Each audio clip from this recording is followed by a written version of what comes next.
J'espère que vous aurez honte. Surtout toi. Pardon, je te demande pardon. Arrête de déboîter, t'es une horreur. Mais c'est toi le problème. Apprends déjà à être maman, après on verra si tu pourras. Sandro, t'es bête ou quoi? Parce que t'as trop parlé à tout le monde.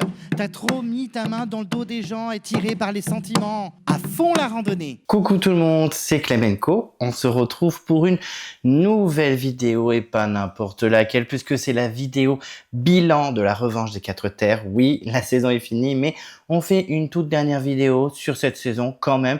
On va la conclure. Vous le savez, à chaque fin de saison que je fais avec les reviews, etc., il y a toujours un petit bilan où en effet on a les points positifs, les points négatifs de la saison, la tier list et également le top et flop casting ainsi que le guilty pleasure.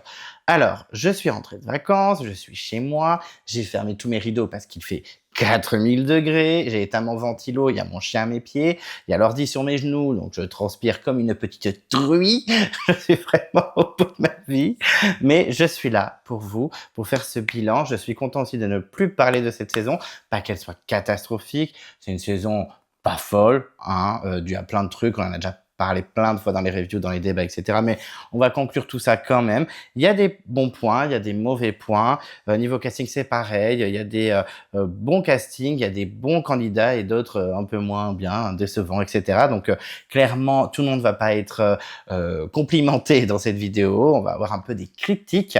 Pareil, au niveau du montage, j'ai pas mal de choses à faire au niveau de mon travail cette semaine. Donc ce ne sera pas un montage très propre comme la semaine dernière. La semaine dernière, j'étais en vacances, mais c'est terminé. Clem Coco, faut se calmer, faut redescendre sur terre, faut retourner à la vie réelle.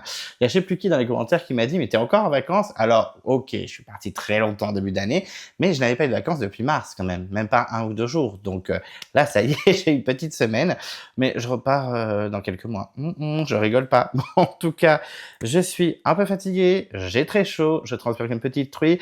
Ce bandeau autour de ma tête, ce foulard me sert d'éponge très clairement, mais on y va. Let's go, avec mon chien à mes pieds, l'ordi sur les genoux, le ventilateur éteint, parce que je n'ai pas la clim, très clairement. Donc on y va, dans des conditions pas folles, mais let's go, c'est parti. On part dans le bilan / tier list / top et flop de la revanche des 4 terres. Alors donc on va commencer par les points positifs et les points négatifs de la saison. Juste avant, petite parenthèse, je ne l'ai pas dit dans mon intro, vraiment je fais n'importe quoi.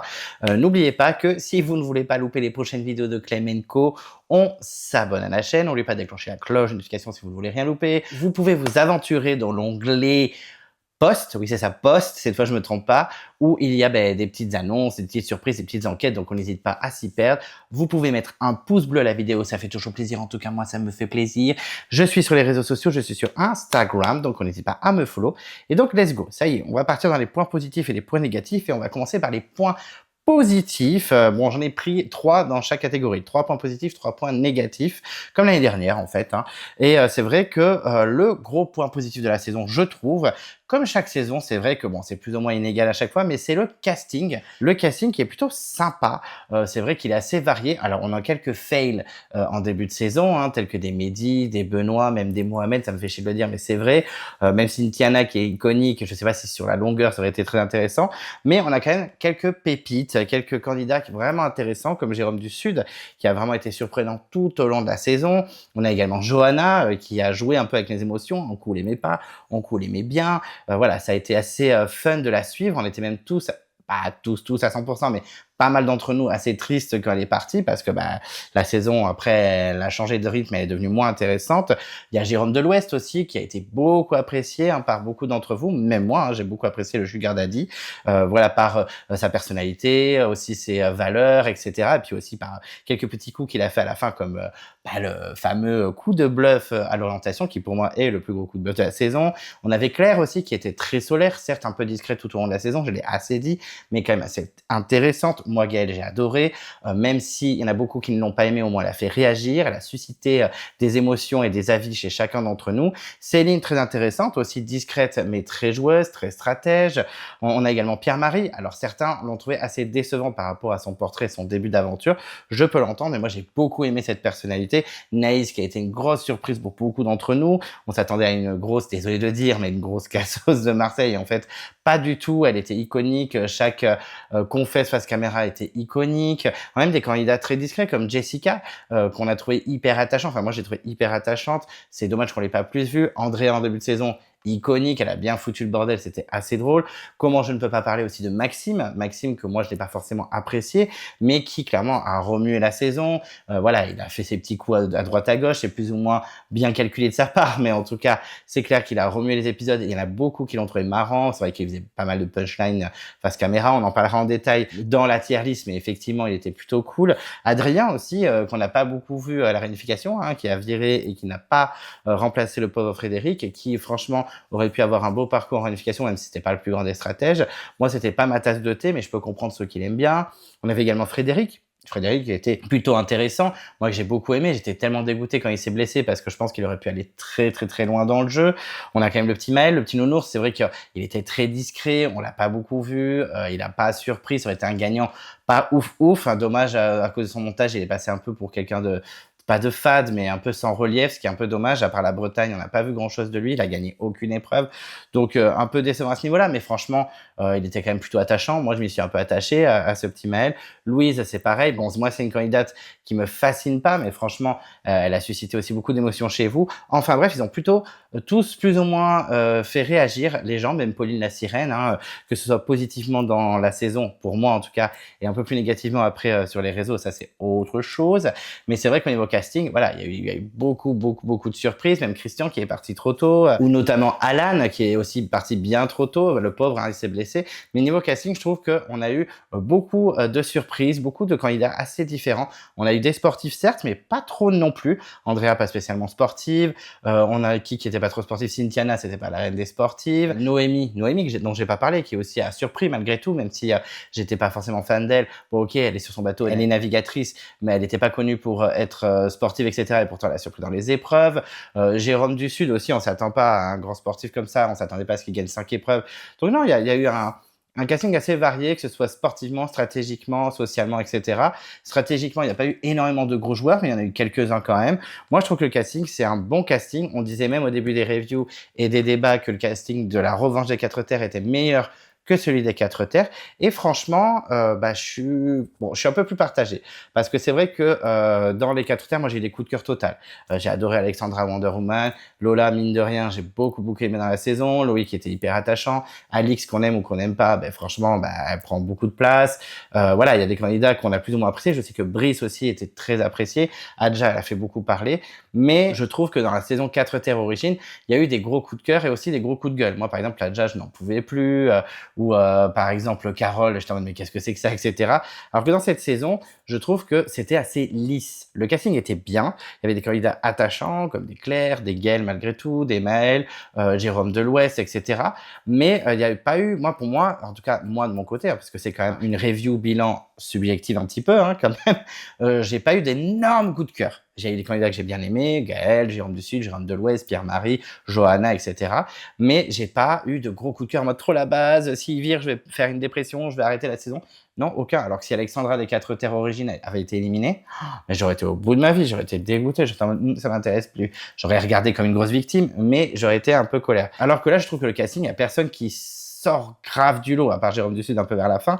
Mais voilà, ça, je trouve ça dommage. Mais en même temps, il y a personne que je déteste. Alors que dans les 4 terres origines, déjà, j'en pouvais plus, comme je l'ai dit, etc. Il y avait des candidats qui me fatiguaient. Diane et Jodie, le comportement envers Estelle. Enfin voilà, là, il y a personne où j'étais en mode, mais insupportable, faites-le dégager. Peut-être un petit peu Maxime. Et encore, zéro haine. Enfin là, vous allez voir dans les top et flop, ça va être pas lisse, mais ça va pas être très surprenant, mon top et flop. Et c'est aucune haine, c'est en mode, c'est ceux que j'apprécie le moins, mais c'est pas ceux que je déteste le plus, en tout cas. Donc voilà, je trouve que le casting est bon, même s'il est moins explosif que 4 terres origines, il reste quand même assez varié et assez cool. Donc ça, c'est le premier point positif. Le deuxième point positif, c'est le retour du twist des 4 terres. Parce que effectivement, on est quand même beaucoup à penser ça, que les 4 terres, cette saison, étaient très bien. Moi, j'avais trouvé ça très bien. 4 équipes, ça avait jamais été fait, il me semble. J'ai trouvé ça très stylé, le côté 4 équipes et tout. J'avais beaucoup aimé. Et là, on a le retour des 4 terres avec les régions, etc. Alors clairement, comme je le disais dans d'autres vidéos, c'est clairement l'adaptation de la version de Survivor où on a les ethnies différentes avec les Asiatiques, les Latinos, les Noirs et les Blancs. Hein. Je sais, c'est un peu choquant, hein. Je pense que ça arrivera jamais en France, même déjà à l'époque aux États-Unis, je crois que ça a fait un peu choc, mais bon, c'était mon préféré qui a gagné la saison, donc je vais pas me plaindre. Et c'était une saison pas trop mauvaise en plus, c'est la saison 13, il me semble. Bon, en tout cas, nous, on fera jamais dans cette version-là, mais on l'avait réadapté avec les régions. Des régions coupées de façon très étrange sur la carte française, on a toujours été d'accord sur ça, mais le twist était plutôt sympa, en plus 4 équipes, après il y a un swap, voilà, c'est ça, un swap entre les candidats, et ça rejoue un peu les stratégies. Alors, je l'ai mis dans les points positifs parce que c'est un twist qu'on avait quand même plutôt bien apprécié en général. Là, je suis un peu plus mitigé. Je le mets quand même dans les points positifs parce que ça fait plaisir de revoir ce concept. Mais par rapport à 4 terres origines, c'était différent. C'est-à-dire que, par exemple, quand il y a eu le swap dans 4 terres d'origine, les couleurs rouge et jaune sont restées en réunification. Genre, par exemple, Alexandra est restée proche de Jody, Brice est resté proche de Joaquina ou de Hadja, etc. Alors que dans cette saison, les 4 alliances d'origine, c'est-à-dire les 4 régions, sont revenues. C'est-à-dire que le mélange jaune et rouge n'a pas forcément influencé sur les stratégies. Un petit peu pour le groupe Ouest et Est, mais quand même, Louise a changé de tribu, etc. Donc voilà, on a quand même aussi Jérôme de l'Ouest qui est retourné voir Noémie et Maël. Donc voilà, c'est quand même les couleurs d'origine qui sont restées, puisqu'on a eu l'alliance Paris-Marseille, là, le sud et le nord. Donc voilà, je trouve qu'au niveau des alliances, stratégies, etc., ça n'a pas été forcément très utile, le swap, mais je trouve que ce twist est plutôt intéressant, c'est vraiment sympa, ça permet d'avoir des petites équipes. Le swap est peut-être un peu trop rapide, mais franchement, j'aime bien. Voilà, ce twist, je l'aime bien. C'est pas un truc qui est explosif, incroyable et qui retourne toutes les situations, mais au moins, on n'a pas trop de trafic de la prod, comme par exemple les armes secrètes, les chasseurs d'immunité, la tribu maudite et tout. Non, on a vraiment ces 4 équipes, on les swap et après, ils se démerdent, quoi. Donc, j'ai trouvé ça plutôt pas mal, donc je le mets en point positif. Après, comme c'est une saison un peu... C'est un peu difficile de gratter des points positifs. Je voulais 3 dans chaque catégorie, donc ça a été un peu compliqué. Et le 3e point positif, c'est la réalisation. Effectivement, même si au niveau du montage, au niveau d'intervention de la prod, etc., ça, ce sera dans les points négatifs, je spoil, je trouve quand même que c'est très bien réalisé. C'est très bien réalisé, c'est très bien monté. Enfin, monté. Pas monté au fait de la storyline, mais monté au niveau des images. Au niveau des images, la qualité d'image, les effets, la musique, les machins, c'est... Voilà. Je trouve que c'est quand même une très très belle réalisation. Et voilà, je vais quand même leur donner ça parce que il y a des choses que je vais critiquer au niveau du montage. Mais en tout cas, je trouve que la réal est très bien. Donc voilà, 3 points positifs, le casting, le retour d'utiliser 4 terres et la réalisation. C'est déjà pas mal. J'ai été plutôt sympa quand même. Ensuite, on part dans les points négatifs. Et le premier point négatif, vous n'allez pas être choqué, c'est le coup de bluff. Alors, le coup de bluff. Alors, c'est pas le coup de bluff en lui-même. Parce que le coup de bluff est pas mauvais. Même si la prod intervient comme à chaque fois. Mais bon, si vous regardez mes vidéos et mes interviews, vous savez qu'ils interviennent depuis les premières saisons. Ils rigolent zéro, la prod. Et je comprends parce qu'ils veulent qu'il y ait des retournements de situation, etc. Mais moi, l'intervention de la prod, ça me saoule. Effectivement, sans cette intervention, on n'aurait pas eu un retournement de situation et clairement, Claire aurait dégagé. Alors du coup, Jérôme du Sud n'aurait pas dégagé puisque lui, il avait gagné les 2 dernières immunités, donc ça ne changeait rien à son chemin, en fait, ce coup de bluff, parce que lui, tout tracé, il a gagné toutes les immunités avant la fin, donc lui, il n'a pas eu utilité de ce faux collier. Alors du coup, Claire aurait sauté au premier conseil après leur retour, et Maxime aurait sûrement sauté au conseil avant l'orientation. Donc en fait, on aurait eu les 4, donc Jérôme de l'Ouest, Gaël, Céline et Noémie, avec Jérôme du Sud.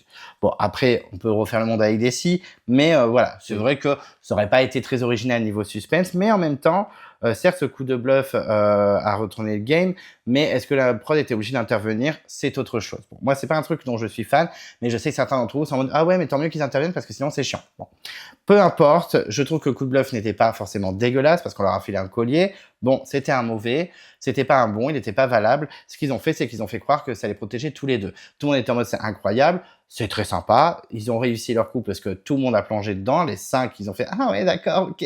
Donc personne n'a essayé d'éliminer Claire quand il y avait le premier conseil, donc tant mieux. C'est un peu con de leur part. Pour moi, j'aurais dit dans tous les cas, c'est Jérôme du Sud et Claire qui choisissent. Donc au lieu de voter entre nous, on vote tous Claire. Imaginez, elle sort pas le collier, elle le garde pour le conseil suivant. Là, on les aura eu quoi.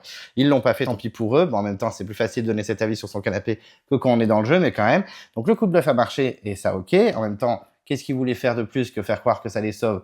Pas grand-chose, donc c'est pas non plus insane, mais ça reste un coup de bluff très correct. Le problème de ce coup de bluff, c'est qu'il a été trop vendu. Voilà, on l'a dit X fois dans les débats et dans les reviews. Il a été trop vendu. Il a été vendu depuis le premier épisode, comme quoi c'était le plus grand coup de bluff de tous les temps de l'univers intersidéral. Bah non, c'est un bon coup de bluff, mais il ne faut pas le teaser comme ça. À côté, on a des Tania et Julie, on l'a redit et re-redit. Bah du coup, leur coup de bluff, il était plutôt sympa parce qu'on n'a pas été teasé. Et là, le coup de bluff de Jérôme de l'Ouest pendant l'orientation, on n'a pas été teasé non plus. Donc du coup, moi j'étais en mode j'ai été plus choqué par le coup de bluff de Jérôme de l'Ouest que par le coup de bluff de Jérôme du Sud et de Claire. Et pas parce qu'il était nul, mais parce que ça a été trop teasé. En plus, ils ont coupé en 2 l'épisode, donc ils nous ont tout spoilé. On savait très bien que Jérôme du Sud et Claire n'allaient pas sortir. Et voilà, on a juste deviné à peu près qui c'était. Bon, mais Noémie, c'était pas une surprise, parce que Claire pouvait pas la piffrer par rapport à leur clash. Et après, c'était soit Jérôme de l'Ouest, soit Céline. Bon, ben voilà, super. Un suspense vraiment. Donc ouais, le coup de bluff, je pense qu'on en a déjà assez parlé et j'ai pas envie de faire une vidéo de 2 heures, donc on va s'arrêter là. Mais je pense que vous avez compris mon avis et l'avis aussi de plusieurs des abonnés et l'avis général du public. C'est pas le coup de bluff en lui-même qui est gênant, c'est comment ça a été traité, teasé. Voilà, la communication autour de ce coup de bluff était très mauvaise. Ensuite, on passe au deuxième point négatif et c'était le montage. Le montage, c'était une catastrophe, je trouve, même si la réalisation est très bien faite, je l'ai déjà dit, mais au niveau du montage de la storyline, c'est une catastrophe. En début de saison, on ne voit aucune stratégie, aucune alliance, aucun lien entre les candidats, on ne sait pas qui est proche de qui. Chez les Bleus, par exemple, ok, Jérôme du Sud s'est embrouillé avec Adrien, mais est-ce que on voyait bien toutes les relations? Je suis pas sûr. Chez les Violets, c'était pareil. Chez les Oranges, on pensait grave que Roman était grave intégré, et puis au final, elle se fait éliminer sur un conseil surprise et Noémie reste alors qu'on pensait que c'était l'inverse. Chez les Verts, le trio des filles, on l'a vu un peu tard. On a cru que Christian et Maxime allaient faire des dingueries parce que c'était un super binôme, mais pas du tout. Ils se sont fait éliminer les uns après les autres. Enfin, Maxime a tenu, mais vous m'avez compris. Et même chez le Nord, moi, au début, je pensais que c'était le binôme Andrea Claire et Johanna qui n'étaient pas aimés des gens.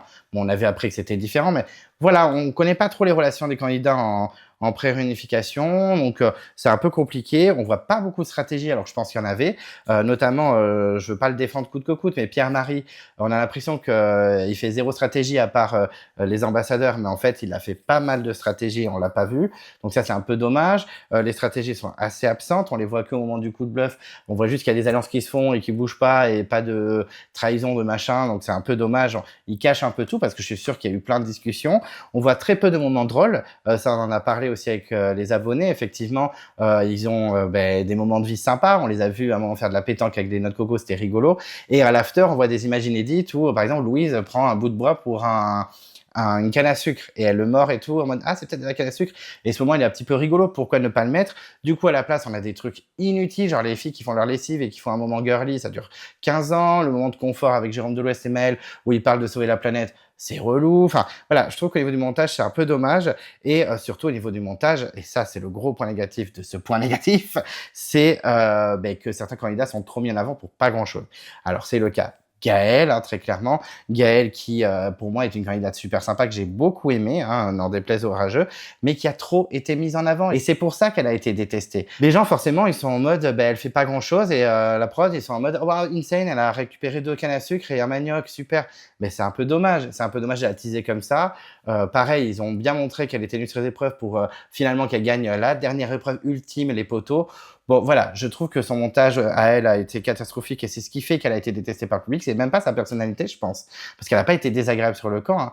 Mais franchement, voilà, je trouve que certains sont trop avantagés niveau montage, même Maxime qui a un nombre de confesses incalculable. Donc voilà, en gros, le montage, c'est une catastrophe, très clairement. Bon, ils nous le font à chaque fois, mais là, c'était vraiment très gros. Donc très déçu par tout ça.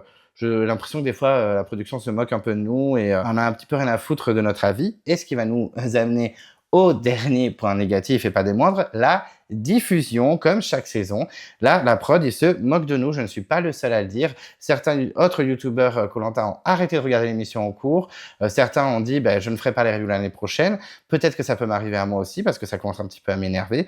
Et effectivement, on a quand même des épisodes coupés en deux. L'épisode du fameux coup de bluff de tous les temps coupé en deux, donc on a été spoilé à mort, on savait exactement ce qui allait se passer, donc hyper déçus.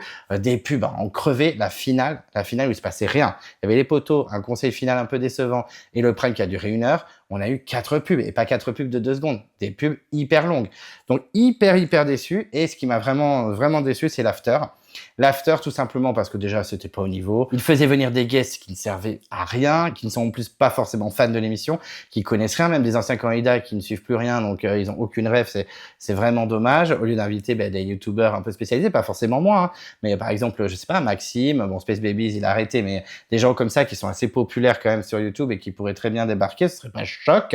Donc voilà, et surtout, nous prendre pour des cons en mettant les justificatifs de vote et les interviews dans l'after pour qu'on soit obligé de regarder l'after. Je vous dis, moi, ça l'a pas fait avec moi. J'ai regardé les 2 premiers afters, donc c'est à partir de la réunification, en x2. C'était déjà un enfer, à part le passage de l'interview et du justificatif de vote. Là, je l'ai mis en normal. Mais au bout d'un moment, j'ai arrêté. J'ai dit, tant pis, j'aurai pas les justificatifs de vote et l'interview, je vais pas me taper cette émission. Puis c'est rempli un peu d'hypocrisie. Donc, enfin bref, j'aime pas du tout. Donc, la diffusion, pour moi, c'est le pire point négatif de cette saison. C'est une catastrophe, coupé en 2, pub à gogo et l'after ridicule. Enfin, voilà. J'ai un peu peur qu'ils tuent leur émission. Les gens sont de plus en plus en colère.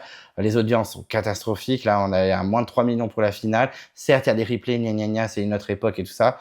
Mais vraiment, au secours. J'ai l'impression qu'en fait, ils en ont rien à faire de notre avis. On n'est pas là pour détruire l'émission, on est là pour l'apprécier.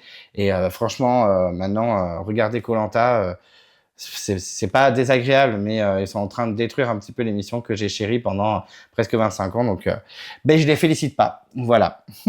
On va passer ensuite à la tier list. Et oui, c'est parti pour la tier list. Il y a 24 candidats, donc on y va. On va pas traîner.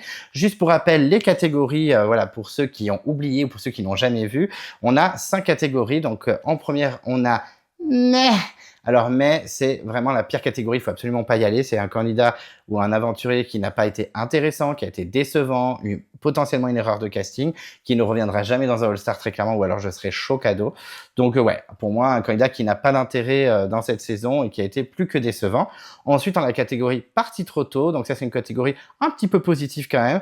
Bon, ça veut dire que le candidat est vite parti de l'aventure, en tout cas vite, surtout trop tôt, ça veut dire qu'on aurait aimé le voir plus loin. Il s'est fait un petit peu couper l'herbe sous le pied et c'est un peu dommage. Donc c'est des candidats qui peuvent revenir dans des All-Stars, en vrai de vrai, en tout cas si moi j'étais à la tête de la production, hein, ce qui ne sera clairement jamais le cas. Mais en tout cas, voilà, c'est des candidats qu'on aurait aimé voir aller plus loin. Ensuite, on a bien mais pas top. Alors, c'est pas forcément une case ultra négative, mais c'est pas très positif. C'est en mode, bon, t'étais là, on t'a vu, on ne t'a pas oublié de la saison, mais t'as pas fait des trucs de folie non plus. T'es là, tu t'es battu, mais soit les autres ont pris trop de place par rapport à toi, soit t'as été décevant, soit on aurait aimé que t'ailles plus loin, mais finalement, est-ce qu'aller plus loin, ça aurait été intéressant? Voilà. Peut-être qu'on avait aussi trop d'attentes sur ce candidat et finalement on a été déçus. Est-ce que ça mérite un retour? Voilà, c'est du cas par cas, je trouve. C'est pas une catégorie générale où on se dit, ouais, c'est bon, ils peuvent revenir dans un retour. Je suis assez mitigé. Donc, c'est des candidats pas mauvais, mais voilà, on attendait beaucoup et puis finalement, pas ouf. Et ensuite, on a Bel Aventurier. Alors, c'est un candidat qui a été là, qui a tout donné, qui a beaucoup de qualités. Alors, il n'est pas dans la catégorie au-dessus parce qu'il a quelques manques, quelques faiblesses. Et voilà, il n'est pas complet à 100%. Mais voilà, il était là, il était présent, il a pris de la place, il était plus ou moins intéressant, qu'on aime ou qu'on n'aime pas, parce que, je vous le répète, ma tier list sera certes objective, mais aussi subjective. Des fois, je me fais des petits plaisirs. Mais en tout cas, voilà, c'est un candidat qui était là, qui était présent et qui peut largement revenir dans un All-Star. Et la meilleure catégorie, c'est crème de la crème. Alors, des fois, on a des candidats qui sont complets dans cette catégorie, c'est-à-dire qu'ils sont bons en survie, bons en stratégie, bons en social et bons en épreuve. Mais on peut avoir des candidats, par exemple, l'exemple typique, c'est j'ai mis Chantal de Johor dans Crème de la crème, alors qu'elle a un social dégueulasse. Mais elle est tellement iconique, elle s'est tellement battue, elle a tellement été impressionnante, je pense que c'est l'une des meilleures femmes objectivement de Koh-Lanta. Pas la meilleure, hein, il y en a d'autres devant elle, mais c'est quand même une candidate très marquante et qui a beaucoup de qualités. Elle n'est pas complète, mais elle était dans Crème de la crème. Donc, ça peut être un candidat complet, comme ça peut être un candidat qui a aussi des lacunes, mais qui est tellement incroyable dans les autres catégories qu'il se retrouve dans crème de la crème. Et clairement, un retour, c'est quasi sûr, quoi. Enfin, franchement, c'est un candidat qui peut largement revenir et qui a été très apprécié, ou du moins, même s'il n'est pas très apprécié, qui a été respecté pour ce qu'il a fait. Par exemple, Marc de Johor, qui n'a pas beaucoup été apprécié par le jury et moyen par le public lambda, je parle, parce que les fans l'adorent. Il a été élu candidat préféré de la chaîne, hein, quand même, faut pas oublier. Il est dans crème de la crème parce que malgré tout, il a marqué et respect, quoi. Donc voilà, donc les catégories, ce sont celles-là, et donc c'est parti, on va partir dans les candidats cas par cas, c'est parti, tout le monde va passer au crible. Et on va commencer par la première éliminée, parce qu'on va faire du premier éliminé jusqu'au gagnant, et c'est donc Cynthiana, la première éliminée, candidate iconique, alors candidate un peu troll, on va pas se mentir, elle est un peu en mode un peu farfadée qui débarque, son portrait est iconique, là où elle fait l'orientation, qu'elle trouve le poignard, enfin voilà, c'est un peu pour se moquer d'elle, hein, la prod, on se souvient de la pauvre Elodie du Feu Sacré qui avait plein de qualités et son portrait était hyper cliché malheureusement. Voilà, j'en veux un peu à la prod pour ça parce que je la trouve tellement attachante et ils sont un peu moqués d'elle. Et là, c'est un peu pareil. Mais bon, arrivée sur le camp, elle était tellement chaotique, elle est arrivée, elle a pas réussi à s'intégrer, elle était malade, direct paranoïa, elle pensait que tout le monde parlait sur elle, donc elle est partie en cacahuète, elle a agressé tout le monde, elle a essayé de faire des stratégies dans tous les sens et tout. Donc, mine de rien, elle nous a bien enjaillé pendant le premier épisode, hein. Je sais que, par exemple, Polycrate l'avait adorée, hein. C'est vrai qu'elle était iconique, mais bon, j'ai été un peu dur avec elle et je l'ai mise dans mais parce qu'honnêtement, déjà first boot, donc difficile d'être hyper intéressant dans la longueur parce que là, elle était rigolote pendant un épisode, mais est-ce qu'elle aurait été fascinante par la suite? J'ai des doutes, hein, très clairement. Donc ouais, Cynthiana, je pense que dans la longueur, ça n'aurait pas été très intéressant, donc c'est bien qu'elle soit partie vite. Ça me fait du mal au cœur pour elle parce qu'elle semblait à fond, etc. Mais elle était trop instable. C'était vraiment, voilà, ça allait dans tous les sens. Donc, je pouvais pas plus la soutenir que ça. Je suis désolé, Cynthiana, t'étais hilarante pendant l'épisode, mais dans la longueur, je pense que ça aurait été un peu difficile. Ensuite, on passe à Alan. Alan, donc le candidat du Nord, qui est donc le fils de Marjorie de Koh Lanta Cambodge, que j'ai interviewé, qui est trop mignonne, qui est adorable, que j'adore. Et effectivement, Alan, bon, moi, je l'aimais pas spécialement. Voilà, je n'aimais pas spécialement le portrait du mec hyper sportif, hyper musclé, etc., qui, a peut-être un esprit joueur, j'en sais rien, qui malheureusement a quitté le deuxième épisode, je sais plus, il a été éliminé quand? Il a été éliminé quand, Alan? Alan, tu as été éliminé quand? Oui, au 3e épisode. Il s'est fait éliminer, après l'élimination de Mehdi d'ailleurs, sur épreuve. Il s'est pété, je crois, l'épaule ou je ne sais quoi. Donc, il a été évacué médicalement. Donc, effectivement, comme Alan, on n'a pas vu grand-chose et qu'il avait l'air quand même plutôt apprécié par ses camarades. C'est vrai qu'à chaque fois que les violets parlaient de lui face caméra, c'était pour le complimenter. Donc, je pense qu'il avait quand même une petite cote de popularité. Et donc, c'est ce qui m'a amené à le mettre dans Parti trop tôt. J'ai failli le mettre dans mais honnêtement, je pense qu'il avait un petit capital sympathie auprès de ses camarades et donc il aurait pu aller très loin. C'était un atout physique, c'était un atout sur le camp, il était très actif. Socialement, il avait l'air très apprécié. Tous ses petits camarades lui faisaient des petits compliments, etc. Voilà, donc socialement, il avait l'air calé. Stratégiquement, je ne sais pas, il n'a pas eu le temps de faire des stratégies. Et puis de toute façon, si son équipe allait au conseil, c'est clairement Andrea qui sortait, hein, je pense, à moins d'une grosse surprise. Donc non, Alan, oui, ça me va hein, comme catégorie, parti trop tôt. Pas que moi, j'aurais envie d'en voir plus, mais je pense qu'il en avait plus sous le pied qu'on le croit. Et c'est un peu dommage pour lui parce que je pense que c'était un petit rêve. Et voilà, son rêve a été brisé malheureusement. Ensuite, on passe à Christian. Donc Christian qui était le doyen de l'aventure, qui était chez les Verts, qui constituait le binôme avec Maxime, l'alliance des broconteurs. Donc c'était plutôt rigolo, plutôt sympa. Pour son âge, il avait un physique assez incroyable, il avait l'air plutôt sympathique. Et puis au final, premier conseil des Verts, il est remercié. Alors que franchement, je voyais vraiment Benoît partir avant. Benoît, voilà, qui certes est un sportif de haut niveau, qui a un corps d'Apollon, tout ce que vous voulez, mais qui avait l'air peu au bout de sa vie et qui avait l'air d'avoir du mal avec la survie. Alors que Christian avait l'air comme un poisson dans l'eau, bien sur le camp.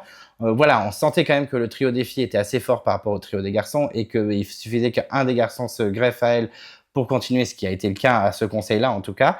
Et effectivement, Christian a été remercié, un peu déçu. Alors je sais que certains d'entre vous, ils sont en mode non mais vous surcotez Christian, il servait à rien, on s'en fout qu'il est dégagé.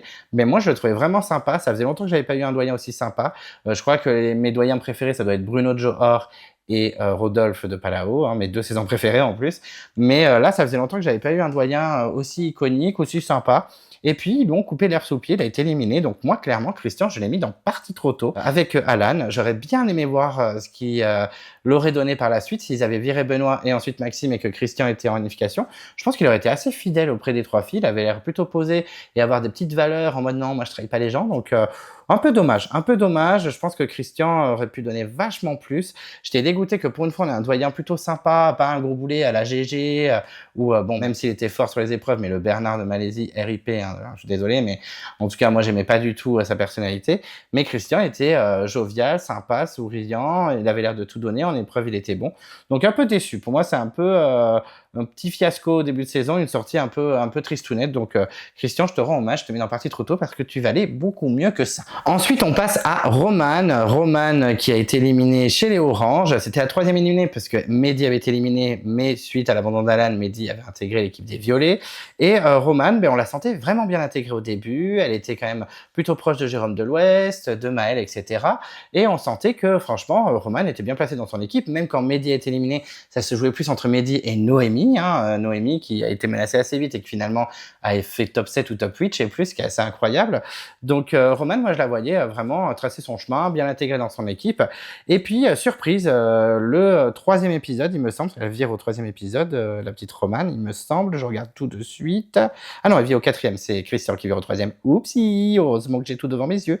Et effectivement, Roman saute au 4e épisode, un épisode où d'un coup elle est montrée négative du jour au lendemain. Donc encore une petite erreur de montage, si je peux me permettre, encore critiquer le montage.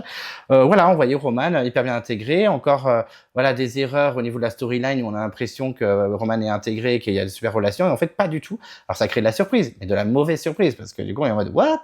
Parce qu'effectivement, pour moi, le conseil en plus surprise, donc ils n'ont même pas pu discuter entre eux, c'était Noémie qui sautait, et en fait elle a viré à l'unanimité, les 3 autres ont voté contre elle, donc hyper choqué. Donc Roman, j'ai mis dans partie trop tôt, j'ai failli la mettre dans mai, pour être très honnête, mais je me dis, ouais, enfin, pourquoi la virer comme ça? D'un coup, elle est montrée négativement, comme quoi elle fait rien sur le camp, et déjà, j'ai vu ça, je fais, d'un coup, Roman est montrée négativement, c'est un peu étrange.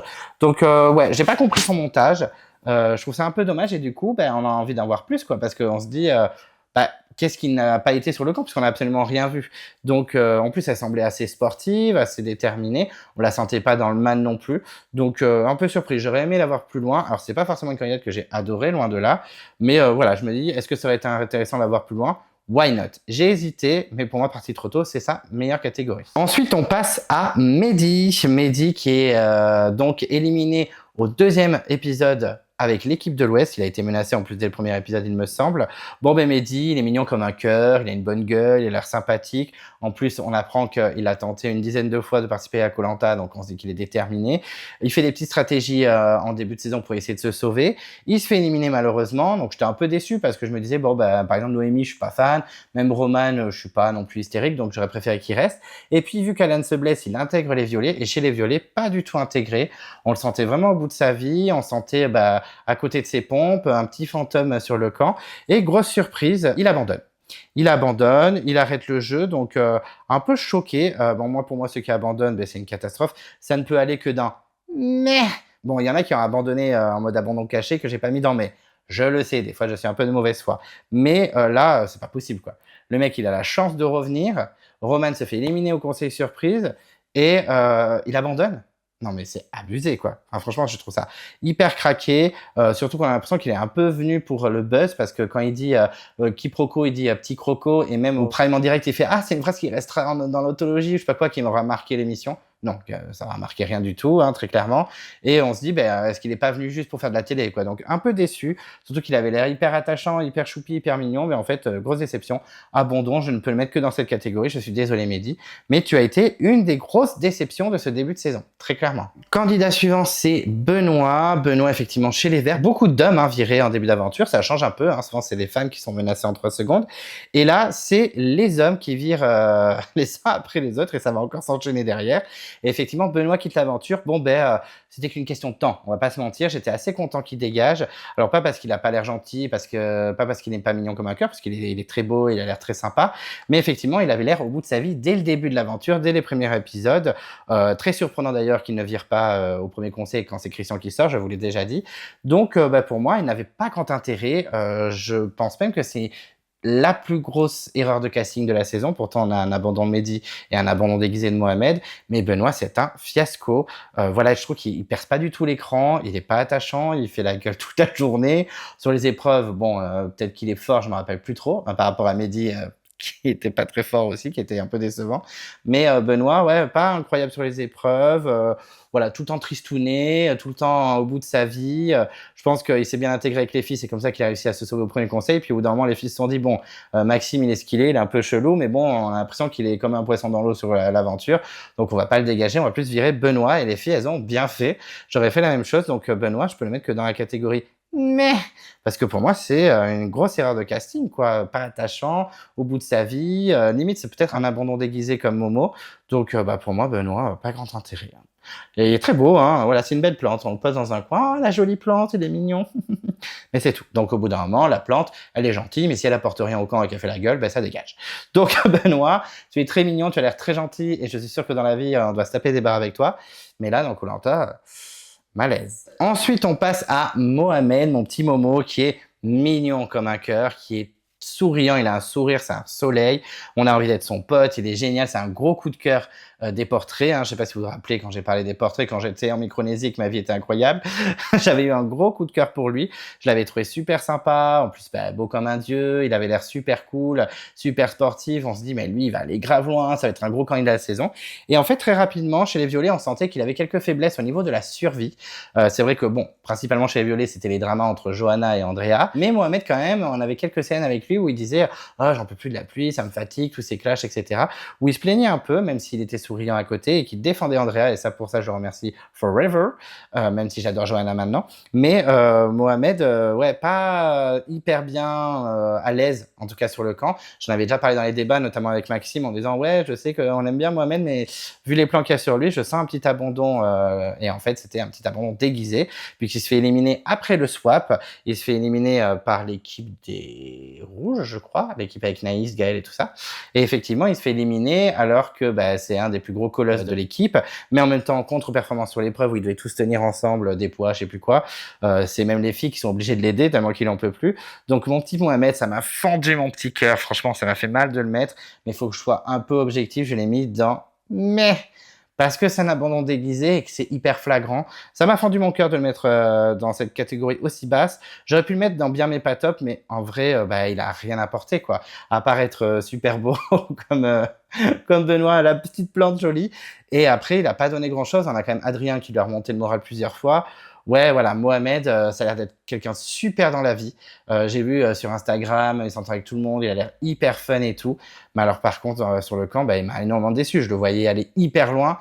Et puis au final, bah, abandon déguisé, ça s'en va. Donc ça m'a fait mal au cœur de faire ça, mais j'ai pas le choix. Je ne peux que te mettre dans cette catégorie Mohamed.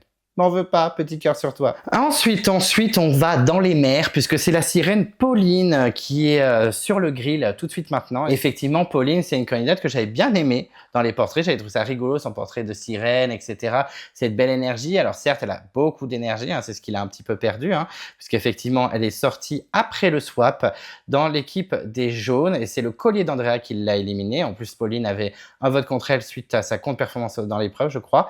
Et Pauline, bon, je peux comprendre qu'elle fatigue dans l'aventure. Effectivement, elle parle beaucoup, elle prend beaucoup de place, etc. Et c'est Andrea qui a dit, bon, ben, je vais virer Pauline parce que j'en peux plus, alors qu'on s'attendait à ce que Andrea vire Johanna. Mais elle l'avait dit qu'elle voterait jamais contre les Violettes, ce que les Violettes n'ont pas fait, hein, parce qu'elles ont toutes les deux voté contre Andrea quand elle a sorti son collier. Mais effectivement, ben, Pauline est sortie sur ce collier. Et Pauline, ben, oui, elle était... je pense qu'elle était énergivore sur le camp. Moi, je l'ai trouvée solaire, je l'ai trouvée rigolote. Mais je pouvais pas la mettre dans une superbe catégorie non plus, parce qu'effectivement, moi, je m'attendais à ce qu'elle tienne le cap. Je l'ai pas mis dans mais, parce que je l'ai un peu respecté. Je l'ai mise dans bien, mais pas top. Alors, pourquoi je l'ai mise dans bien, mais pas top et pas dans mais? Tout simplement parce que pour moi, c'est le swap qui a vraiment détruit son aventure, parce que quand elle était chez les Bleus, elle était plutôt bien placée. Elle n'était pas dans le top de l'équipe, mais elle n'était pas au bottom. S'il y avait eu conseil, ça se serait joué entre Naïs et Adrien, je pense, je suppose, parce qu'effectivement, on n'est pas sur le camp. Donc, dans plusieurs interviews qui vont arriver, vous verrez qu'effectivement, certains étaient menacés. Et finalement, bah, pas du tout. C'était d'autres qui étaient plus menacés, mais on n'avait pas tout vu au montage. Donc, je la vois pas sortir au premier conseil des Bleus, Pauline. Donc, je pense que ce swap ne l'a pas aidé, surtout qu'elle est sortie pas à l'unanimité. Il n'y a qu'une seule personne qui a voté contre elle. Ah non, il y a Jérôme du Sud aussi, mais c'était pour sauver ses fesses. Mais effectivement, elle n'a pas eu beaucoup de votes contre elle. C'est surtout le collier d'Andrea qui l'a fait sortir. Donc je pouvais pas la mettre non plus dans Mai, je trouvais ça un petit peu violent, mais pas non plus dans Belle Aventurière. Enfin, elle a été décevante, c'était un petit flop quand même. Mais je trouve que les conséquences du jeu ont fait qu'elle a sauté, quoi, malheureusement pour elle. Voilà. Et en plus, j'avais pas envie de la mettre beaucoup plus haut parce que je l'ai un peu suivie sur les réseaux, je l'ai trouvée super sympa. Voilà, on a eu quelques contacts, elle est hyper mignonne, hyper gentille, mais par contre, voilà, elle a pas été très sympa avec Andrea. Je dis pas qu'elle a harcelé ni rien, mais elle a un petit peu, voilà, un peu insisté sur l'élimination, sur les critiques, etc. d'Andrea, et je trouve ça un peu dommage. Donc voilà, je me dis, Pauline, pas cool sur ce coup, même si elle a l'air très gentille et qu'elle est très mignonne. Voilà, je pouvais pas la mettre plus haut, c'est déjà pas mal. Effectivement, la petite sirène a été un peu décevante dans l'aventure. Ensuite, on passe à Andrea. Andrea, la queen de la pré-réunification. Alors, elle a beaucoup divisé, mais elle a fait réagir. Clairement, elle a pris de la place, elle était là, tout le monde parlait d'elle en début d'aventure. Elle a soit passionné certains d'entre nous, soit ulcéré certains d'entre nous, hein, très clairement, mais au moins, elle a fait réagir. Moi, c'est une candidate que j'ai beaucoup aimée. Je suis désolé, même si elle est des fois abusée en mode je fais rien sur le camp, je critique, je m'embrouille avec tout le monde, etc. Mais j'ai adoré sa personnalité, ce côté à la fois trop mignonne, je suis la petite Andrea, mais en même temps je suis le diable incarné, c'est un gremlins comme dirait Colin, et ça me bute. Moi j'ai vraiment adoré ce côté-là, ce côté chaotique, ça rappelle certains candidats de Survivor. Donc clairement, alors vous inquiétez pas, je l'ai pas mis dans Crème de la Crème ou dans Bon Aventurier non plus, je l'ai mis dans Bien mais pas top. Alors pourquoi je l'ai mis dans Bien mais pas top? Alors tout simplement parce que ça m'embête un peu qu'elle soit pas à la réunification, tout simplement. J'aurais aimé qu'elle ait la réunification, est-ce qu'elle aurait apporté grand chose? Je ne sais pas, mais elle était vraiment au port de la réunification. Ça aurait été iconique, elle aurait été chaotique, ça se trouve elle aurait voté à droite à gauche, elle aurait pu foutre le bordel, et je pense qu'elle passait la réunification, il y a beaucoup de gens qui l'auraient utilisé comme vote pivot, comme vote en plus, comme alliance, etc. Et ça aurait été hyper intéressant, donc pour moi j'ai une petite frustration de sa sortie. Après si ça se trouve, elle aurait passé la réunification, ça aurait été une catastrophe, elle serait sortie au premier conseil et ciao. Malheureusement, avec Desi, on refait le monde et on en a déjà discuté. Certains d'entre vous disent que ça n'avait plus d'intérêt qu'elle soit là. Elle a fait ce qu'elle avait à faire. Elle a sorti le collier, ciao. Tout quand elle est partie, elle était quasiment sûre de sortir. On sentait qu'elle était en mode ok, je suis en paix avec moi-même, bisous, je m'en vais. Même avec Johanna, ça allait beaucoup mieux puisque apparemment, elles sont un peu copines. Elles ont même bien mangé ensemble comme Johanna l'a dit au monde sans vote contre elle. Donc voilà, je suis un peu partagée. Donc c'est pour ça que je l'ai mise dans Bien mais pas top. Moi, je l'ai adorée en pré-réunification. Certes, elle est chaotique et je comprends les gens qui ne l'aiment pas. Par contre, je ne valide pas tout le harcèlement qu'elle a eu, hein, petit clin d'œil à Pauline, mais en tout cas, je trouve que ça reste une petite queen. Elle aura bien foutu le bordel dans cette saison et il faut un peu des candidats chaotiques comme ça, c'est toujours assez rigolo. En tout cas, ça fait le divertissement et on en redemande. Donc Andrea, bien mais pas top. J'aurais adoré te mettre dans Belle Aventurier, mais bon, faut peut-être pas déconner. Malheureusement, tu n'as pas passé la notification et c'est bien dommage. Ensuite, on passe à Adrien qui effectivement a été le premier à éliminer à la réunification. Au premier conseil, il était égalité avec Noémie et ça s'est joué à la boule blanche, boule noire. Alors Adrien, je l'ai mis où? Alors Adrien, c'est un candidat que j'ai pas trop apprécié. Je comprends qu'on aime, c'est un candidat qui fait réagir, il a pris beaucoup de place aussi en pré-réunification. Entre lui et Andrea, c'était vraiment les deux candidats qu'on a beaucoup vus. Je l'ai mis où? Je l'ai écrit nulle part, le Adrien. Oh, je suis en direct live, je l'ai mis nulle part. Ah si, c'est bon, je l'ai trouvé. Ouh là là. J'ai pas mes lunettes aussi, donc. Et Adrien, du coup, je l'ai mis dans la catégorie parti trop tôt. Voilà, Adrien, c'était quand même un candidat assez intéressant. Moi, j'étais pas du tout dans le train Adrien. Un peu comme Colin, c'est un candidat que j'ai pas forcément apprécié, que je trouvais un peu too much, il prenait trop de place. C'est vraiment le genre de candidat qui me fatigue. C'est un peu un Freddy Palao du pauvre. Parce que moi, Freddy Palao, il a l'air très sympa, tout le monde fait que des compliments sur lui. J'ai interviewé un nombre de candidats incalculable de Palao qui me disent c'est la base, il est adorable et tout. Mais j'ai jamais réussi, Freddy. Pourtant, il a fait 5 saisons et dans les 5 saisons, j'étais vraiment en mode meh. Et Adrien, c'est un peu ça. Je le déteste pas. Je sais qu'il a des très grandes qualités sur les épreuves. En survie, il est volontaire. Social, c'est en dents de scie, mais il est quand même plus ou moins apprécié. Stratégie, c'est 0 par contre. Mais il a quand même de belles qualités. Mais j'y arrive pas. J'accroche pas, c'est pas mon délire. Par contre, le pauvre, ça, on en a assez discuté, mais il s'est bien fait avoir par la production, hein. Il l'a dit lui-même sur les réseaux sociaux que clairement, c'était lui qui aurait dû remplacer Frédéric qui se blesse sur l'épreuve après l'élimination d'Adrien, puisque c'est lui le dernier sortant. Et finalement, apparemment, selon ses dires, hein, j'ai vu ça sur les réseaux le week-end dernier, on lui a dit, prépare-toi, tu vas peut-être rentrer dans le jeu. Et il a juste vu la psychologue, et au bout de quelques heures après avoir vu la psychologue, ils ont dit non, en fait, t'es pas apte à rentrer. Donc moi, pour moi, c'est un gros mytho. Il était en forme, il pouvait largement rentrer dans le jeu. Mais la prod s'est dit c'était plus intéressant de faire revenir Maxime qui avait la rage contre tout le monde et qui allait foutre un why pas possible à la ramification. C'est ce qui s'est réalisé. Hein. Il a foutu un bordel pas possible. Alors qu'Adrien, il était zéro en stratégie, il comprenait pas les stratégies. Avant son conseil, il était en mode ah, c'est toujours les rouges. Ben non, bitch, c'est les bleus avec les violets en fait. Bon, enfin bref, je pense que la prod s'est dit c'est plus intéressant de refaire Maxime, donc on va faire croire qu'Adrien peut pas revenir dans le jeu. Donc Adrien a un peu balancé comme quoi c'était faux, donc voilà, il s'est quand même fait avoir dans l'histoire, et c'est pour ça que je l'ai mis dans Partie trop tôt et pas dans Bien mais pas top ou autre. Je trouve que Adrien reste quand même un candidat intéressant. J'aurais potentiellement accepté le fait qu'il revienne. Bon, je pense que c'est mort vu comment il a dit que la prod l'avait niqué. Donc voilà, mais Adrien, ça reste un candidat intéressant, même si c'est pas forcément ma tasse de thé. On passe ensuite à Frédéric. Frédéric qui devient le nouveau doyen après le départ de Christian. Ben moi j'ai adoré Frédéric. J'ai adoré. Le seul truc que je n'ai pas aimé dans Frédéric, c'est quand il s'est embrouillé avec Andrea en disant baisse d'un ton, etc. alors qu'Andrea ne parlait pas fort. Mais bon, je pense qu'Andrea au quotidien doit être peut-être fatigante, hein. J'essaie aussi de faire l'avocat du diable, mais Frédéric, voilà, moi j'ai aimé ce côté daron, j'ai aimé ce côté fair play, effectivement, puisque au conseil où Adrien sort, il vote lui avec son équipe des rouges, et il pensait que Johanna et Claire, ses anciennes violettes, allaient voter avec lui, en fait elles ont fait l'inverse sans lui dire, et le lendemain il s'est quand même expliqué avec elle, mais il a dit non, je vous en veux pas, il y a pas de souci, je vous la ferai pas à l'envers, donc je le trouve assez fair play et qui accepte le jeu. Sur les épreuves, il était présent, il sait faire des leçons de morale quand elles sont bonnes, par exemple, je me souviens de Johanna et son comportement après une épreuve dans l'équipe adverse, il a essayé de la redescendre un petit peu.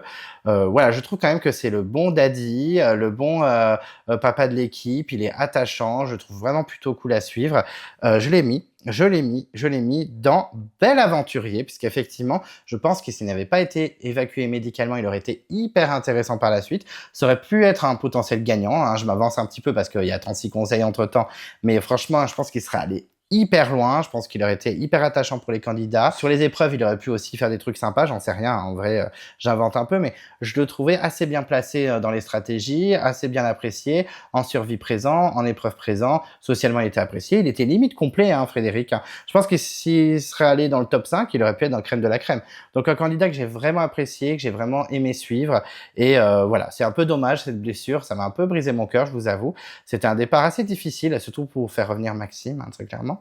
Donc franchement, voilà, big up sur Frédéric, un candidat hyper intéressant, hyper attachant, le daddy qu'on aimerait tous savoir, donc félicitations à lui, et c'est le premier dans la catégorie Bel Aventurier. Ensuite, on passe à la petite Jessica. Oui, je dis la petite alors qu'on a quasiment le même âge, hein.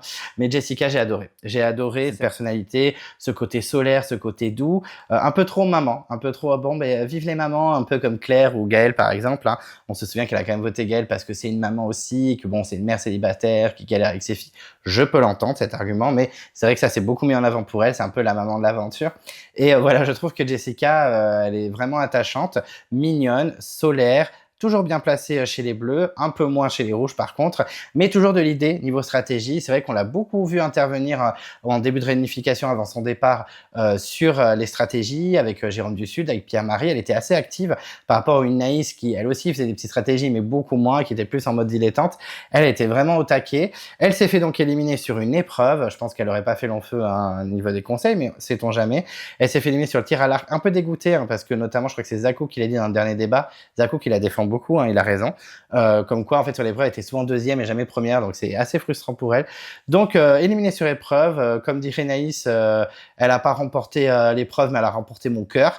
Mais moi aussi, elle a un petit peu remporté mon cœur, la Jessica. Alors, j'ai quand même été un peu objectif, je l'ai pas mise dans Belle Aventurière non plus. J'ai mis dans Bien, mais pas top, mais en vrai, elle y peut pas grand-chose. Dans Bien, mais pas top, tout simplement parce qu'on sentait qu'elle avait quelque chose sous le pied, que vraiment, elle avait envie de jouer, d'être stratège, machin, mais le destin du jeu avec l'élimination sur épreuve lui a coupé l'herbe sous le pied et malheureusement, elle n'a pas pu montrer un peu plus de stratégie. C'est dommage, donc c'est pour ça que j'ai mis dans Bien mais pas top, mais franchement, dans Bien mais pas top, dans toute ma liste, ah non, il y a un autre candidat que je mettrais aussi dans le top. Bon, c'est quand même elle est quand même dans le top de Bien mais pas top. Elle frôle un peu Belle Aventurière, mais j'aurais aimé qu'elle aille plus loin. Je pense que si elle avait été plus loin dans le jeu, elle aurait été dans Belle Aventurière. Donc en vrai, elle y peut pas grand-chose, c'est le jeu qui lui a vraiment arrêté son destin comme ça, c'est dommage, mais ça reste une candidate hyper solaire que j'ai beaucoup appréciée, très mignonne. mignonne. Et limite, j'ai envie d'être sa pote, quoi. On soit tous les deux à rigoler, à critiquer tout le monde. Donc ouais, vraiment hyper cool, Jessica, j'ai beaucoup apprécié. Donc bien mais pas top, c'est un peu dur, mais difficile de la mettre dans Belle Aventurier. Ensuite, on passe à Louise. Alors Louise, bon, vous savez, c'est pas une candidate que j'apprécie. Je la déteste pas, mais c'est pas une candidate que j'adore, hein, très clairement. Mais voilà, j'ai été un peu dur avec elle. Je vous le dis direct, on traîne pas. Je l'ai mise dans bien mais pas top. Voilà, je pouvais pas la mettre dans Belle Aventurier. Je sais que Rima va me démonter. Alors clairement, si Rima, tu regardes cette vidéo, oui, bon, Louise, je vais pas la défendre bec et ongle, hein, très clairement. Louise, j'ai du mal. Alors, elle est toute mignonne, elle est très jolie. Voilà, elle fait un petit peu guerrière quand elle débarque et tout. Et finalement, je l'ai trouvée totalement irrégulière. En équipe, c'est un fiasco sur les épreuves. Elle pleure beaucoup. Elle n'arrive pas à s'intégrer avec l'équipe des jaunes. Elle attend qu'un truc, c'est rejoindre la réunification. Pour elle, les ambassadeurs, ben, ça a été un petit fiasco. Certes, je l'ai défendu dans mes reviews, dans mes débats, et je continuerai de le faire. Elle s'est retrouvée face à 3 mâles alpha. Ils l'ont un peu obligée à la foutre aux ambassadeurs. Ils étaient tous en mode on vote Maxime, on vote Maxime, on vote Maxime. Résultat, ben, elle a mis Maxime parce que trop de pression, je pense, autour d'elle. Le tournage, Denis Brognard, les 3 mâles alpha autour d'elle. Et certes, elle a un peu trahi Maxime, mais Maxime avait qu'à aller aux ambassadeurs, si je peux me permettre. Mais en tout cas, voilà, je trouve que elle a eu beaucoup de difficultés en début d'aventure. Ok, elle a eu l'alliance des 3 filles qui l'a fait tenir, mais sur les épreuves chez les jeunes, elle s'est retrouvée toute seule, c'était un fiasco, elle n'était pas intégrée, elle pleurait beaucoup, les ambassadeurs fiasco, et après, elle s'est révélée, une fois que Maxime est parti et que il a fait son scandale, elle s'est révélée sur les épreuves, elle était vraiment forte, elle aurait pu être un challenge beast de la saison. Donc pour moi, cette irrégularité, je l'ai mise dans bien mais pas top. Je suis désolé, mais je pouvais pas la mettre ailleurs que dans bien mais pas top, hein. Vraiment, je suis désolé. Certes, elle a vraiment tout donné à la réunification, elle a gagné des épreuves, mais ça suffit pas. Et résultat, Maxime revient, elle lui fait confiance en mode trop la base, Maxime est avec moi. Ben non, il va se débarrasser de toi parce que tu lui as foutu un couteau dans le dos aussi. Donc elle se fait avoir. Donc ouais, pour moi, Louise, trop irrégulière. Je comprends qu'on soit fan d'elle parce que je me rappelle quand j'ai fait le montage de All Star 2026 que je vous ai fait voter, elle était dedans alors que elle avait fait 5 ou 6 épisodes, hein, donc vous l'aimez beaucoup alors que elle vient juste de débarquer dans l'univers Koh-Lanta. Donc tant mieux pour elle, elle a des fans et tant mieux, hein, parce que elle a l'air très gentille, elle a l'air très mignonne, mais donc Koh-Lanta trop irrégulière pour moi, donc je pouvais pas la mettre ailleurs que bien mais pas top. Ensuite, on passe à Johanna. Johanna, putain, quel personnage. C'est soit on la déteste, soit on l'aime, je pense. Il n'y a pas de juste milieu. Effectivement, Johanna, moi, elle m'a fait connaître toutes les émotions. Au début, j'aimais pas du tout. Je la trouvais hyper abusée avec Andrea. Elle lui parlait mal. Après, est-ce qu'Andrea était si insupportable que ça? On n'a pas tout vu dans le montage, donc je suppose.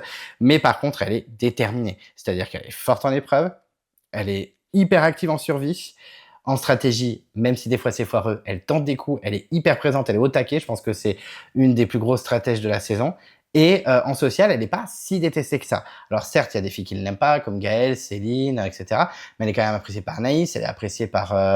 comment elle s'appelle, par Claire, elle est appréciée par Frédéric, elle a été appréciée chez les jeunes par Pierre-Marie, etc., par Jérôme du Sud aussi.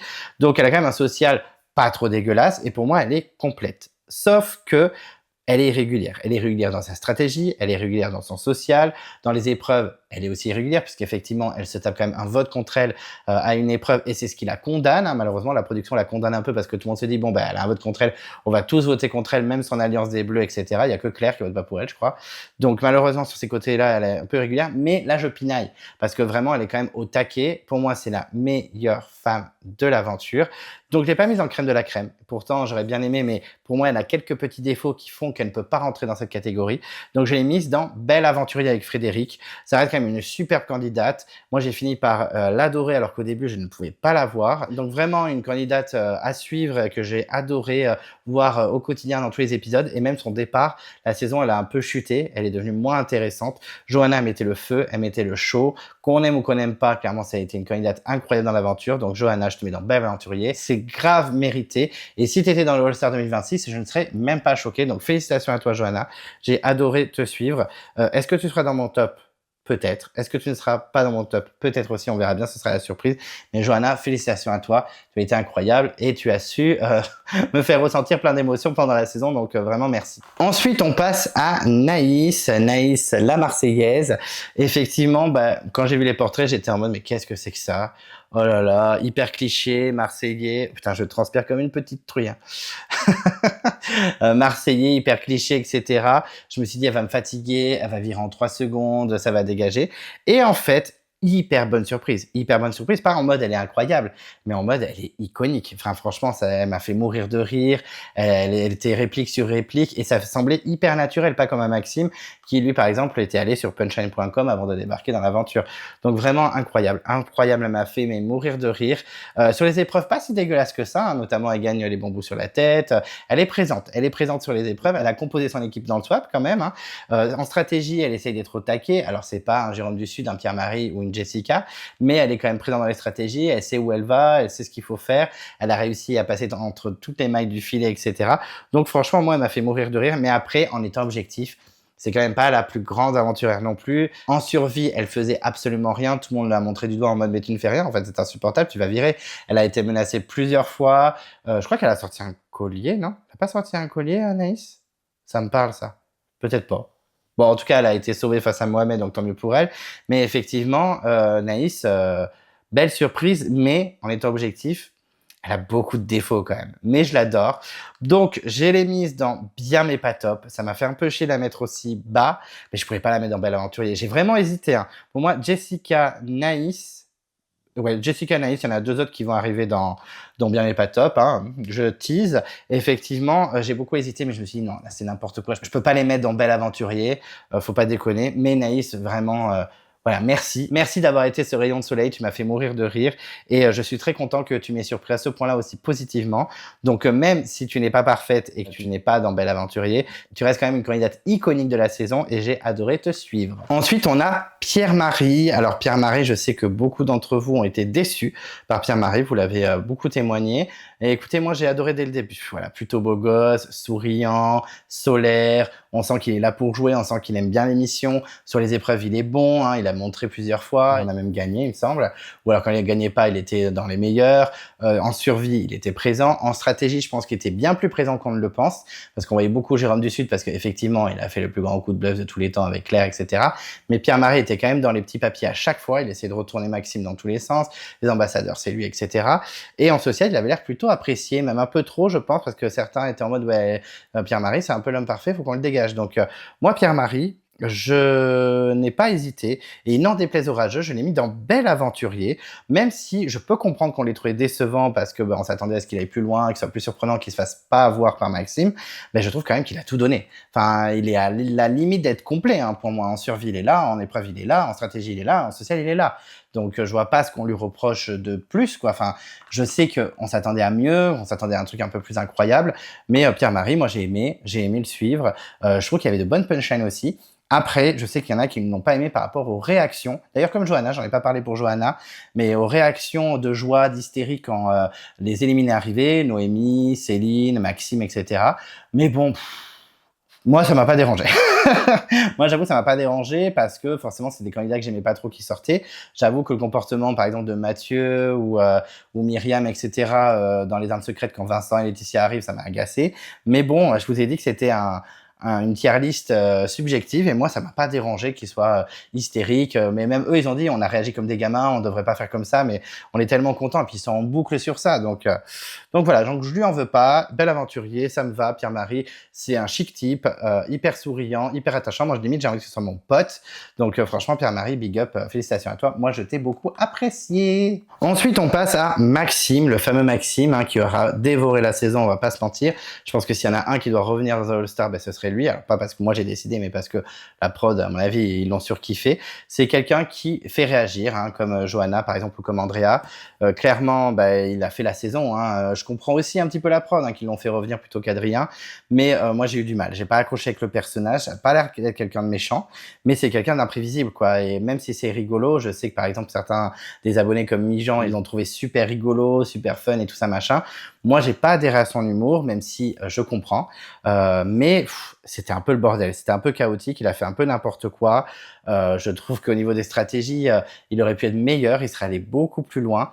Après, s'il n'y avait pas eu le twist machin, peut-être qu'il serait allé plus loin, parce que je le voyais largement aller à l'orientation malgré tout, puisqu'ils étaient 5.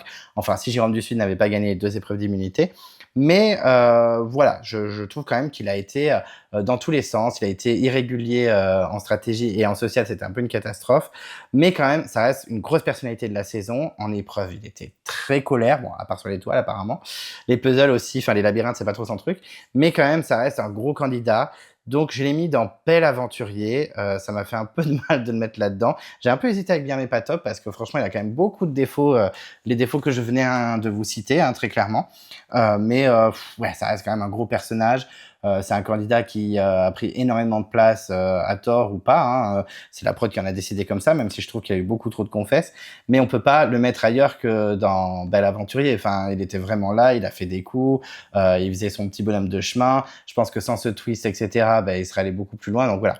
Ça m'embête un peu parce que vraiment, je trouve quand même beaucoup de défauts, mais je trouvais que Bien mais pas top, c'était un peu violent quand même parce que il a fait beaucoup la saison, quoi. S'il n'avait pas été là, ça aurait été pas boring, mais ça aurait été très différent. Donc Maxime reste quand même un candidat pas anecdotique, hein, très clairement, qui aura marqué la saison. Donc chapeau à lui malgré tout. Et puis chapeau à lui pour son physique aussi, il est encore incroyable. Donc voilà, et puis en survie, il était colère. Hein. En survie, je me rappelle qu'il était colère, il mangeait tout et n'importe quoi. Donc un vrai aventurier, et écoutez, il a fait son Koh-Lanta Dream, tant mieux. Est-ce qu'il fera un All-Star? Sans doute, il y a des chances.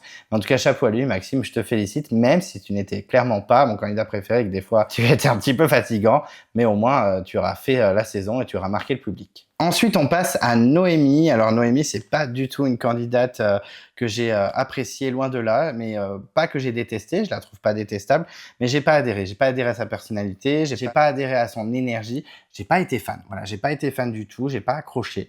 Donc, désolé Noémie, mais par contre, objectivement, elle n'est pas dégueulasse du tout. Effectivement, en survie, elle est présente. En social, elle a réussi à avoir des bonnes alliances, que ce soit chez les Oranges avec Jérôme de l'Ouest et Maël, mais aussi après chez les Rouges, en se rapprochant fortement de Gaël et Céline. En épreuve, elle a été surprenante, elle a quand même gagné 2 épreuves, donc félicitations à elle.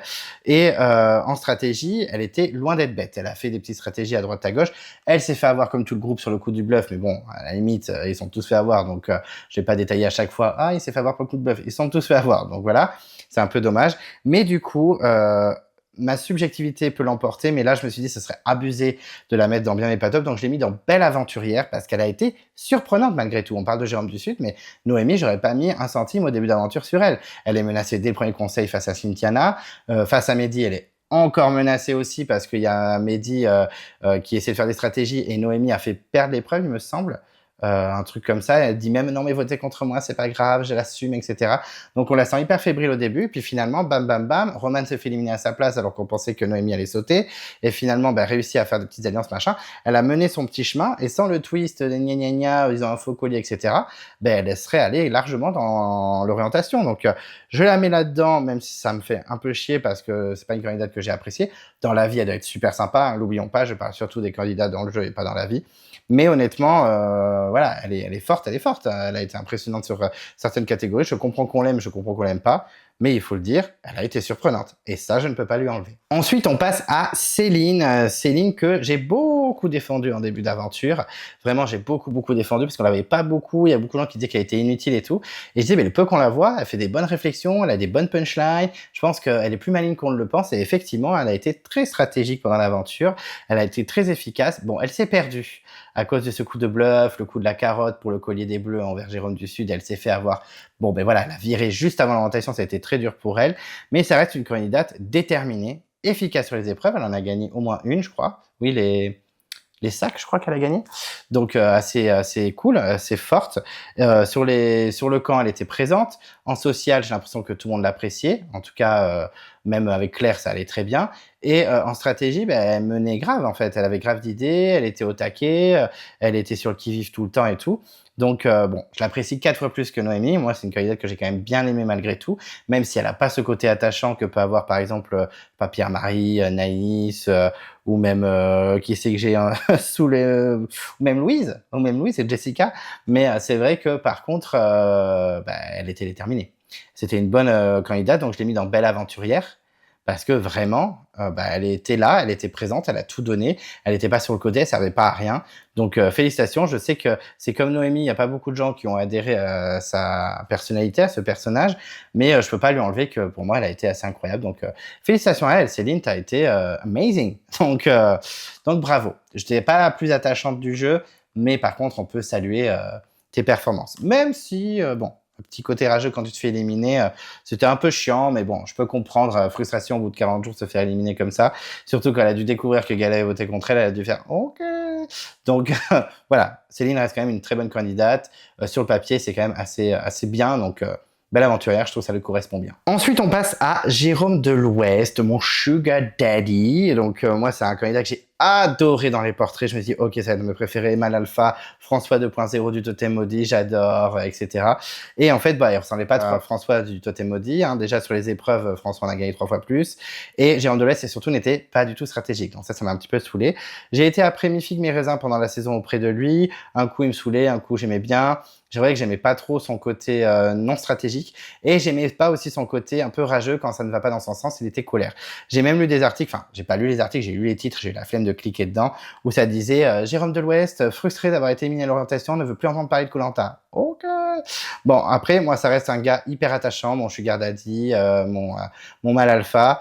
Je trouve quand même que il était hyper présent. Sur les épreuves, il était loin d'être dégueulasse, même s'il n'en a pas gagné autant que François. Il en a gagné une ou deux, il me semble, sur des épreuves où on l'attendait pas, comme l'étoile. L'étoile, oui, c'est ça. Et en plus, en survie, il était méga présent. C'était lui qui était plus présent. Social, tout le monde l'appréciait. Je crois qu'il n'y a personne qui a dit « Jérôme de l'Ouest, je le déteste ». Par rapport à Claire qui a dit « Je déteste Noémie », en fait. Donc, Jérôme de l'Ouest, très apprécié. Et en stratégie, pas grand-chose. Même au moment où c'est le top 6 et ça se joue entre lui et Céline, il fait aucune tentative de survie. En mode « S'il vous plaît, votez, votez Céline et pas moi ». Enfin, mec, on est à 40 jours, il faut que tu te battes, il s'est pas battu. Mais son petit coup stratégique de l'orientation, je ne m'en remettrai pas. Très clairement, je trouve que pour moi, c'est le coup de bluff de la saison. Donc pour ça, pour toutes ses qualités, même si en stratégie il est 0, mais il a quand même fait un coup de bluff, je le mets dans Bel Aventurier, parce que vraiment, il m'a impressionné. En fait, pour moi, la dernière image de Jérôme de l'Ouest, c'est le coup de bluff à l'orientation. Même s'il a eu son petit seum au conseil final en disant « Ouais, il y a une meuf, elle m'a suivi, gna. Mais je sais pas, j'adore, je trouve hyper attachant. Moi, j'aurais aimé faire l'aventure avec lui, je pense, grave bien entendu avec lui, à moins que j'en fasse pas assez pour lui qui me tabasse. Mais je l'ai trouvé super cool et je suis content de le mettre dans Bel Aventurier parce que mine de rien, ça reste un candidat très intéressant et qui vraiment, en plus a ce côté attachant et a un côté survie très impressionnant. Donc Jérôme de l'Ouest, je te félicite. Bel Aventurier, ça me semblait logique. Ensuite, on a Claire, le rayon soleil des violets, des candidats du Nord. Alors, c'est vrai que Claire, elle a une super personnalité. Elle est mignonne comme un cœur. La meuf, c'est une belle gosse. Elle a un corps incroyable. Elle est hyper mignonne, hyper souriante, hyper solaire. Elle a l'air super sympa, hyper rigolote. Je pense que clairement, je serais sur le camp avec elle. Ce serait ma besta. On serait deux bitches en train de critiquer tout le monde. Mais vraiment, j'adore. Par contre, en tant qu'aventurière, elle a été un peu fantomatique dans la saison. Pendant des reviews et des débats pendant toute la saison, on est en mode non, mais surveillez Claire, elle va se réveiller. Bon, elle s'est pas tant réveillée que ça. Elle a été dans l'ombre de Johanna pendant très longtemps, même si elle a des qualités. Hein. Mais elle est vraiment dans l'aventure, elle a un mental de ouf, elle a grave tenue, etc. Mais par contre, elle a été dans l'ombre de toujours quelqu'un. Parce que même le plus grand coup de bluff de tous les temps, elle a été actrice du truc, on va pas lui enlever ça. Mais par contre, je l'ai trouvé quand même beaucoup dans l'ombre de Jérôme du Sud. On a l'impression que c'est plus Jérôme du Sud qui a pris les choses en main. Donc je trouve qu'elle a mis du temps à se réveiller. Je sais même pas si elle s'est vraiment réveillée en vrai dans le jeu. Mais par contre, elle a un mental d'acier. Elle pleurait jamais. Elle était toujours souriante. Même les moments où elle en pouvait plus, elle essayait de garder la face. Quand elle s'est embrouillée face à Noémie, qu'elle s'est retrouvée toute seule, esselée, qu'elle venait de perdre sa copine Johanna, elle a pas lâché. Quand elle se retrouve éliminée avec Jérôme du Sud et Maxime sur l'île je sais pas quoi maudite et qu'ils font l'épreuve, elle lâche pas, elle est déterminée. Donc ça, son mental, il y a aucun problème. Par contre, en épreuve, c'est 0 victoire, elle a eu 0 confort. En survie, bon, elle fait des trucs, mais c'est pas la reine de la survie. On voit des scènes où elle se coiffe des cheveux avec un coquillage. Donc, bon, ça, c'est cool. Au niveau de montage, c'est cool d'avoir des scènes un peu rigolotes comme ça. Je me coiffe avec mon coquillage. Mais on la sent pas non plus guerrière comme une Johanna ou même une Gaëlle, voire une Céline. Donc, malheureusement, Claire, elle est tellement mignonne. C'est un peu comme Jessica, tellement solaire et tout. Mais je pouvais pas la mettre ailleurs que bien, mais pas top, quoi. C'est un peu dur. Je comprends que il y en a certains qui sont de mais t'es sérieux, Claire, c'est la base, gna gna gna. Mais voilà. son coup de bluff un peu surcoté, même si c'était un très bon coup de bluff, mais c'est plus Jérôme du Sud qui a été acteur du truc, même si elle a fait des trucs, hein, elle a pas rien fait. Mais voilà, trop en second plan. Voilà, trop en second plan, elle a pas gagné grand-chose.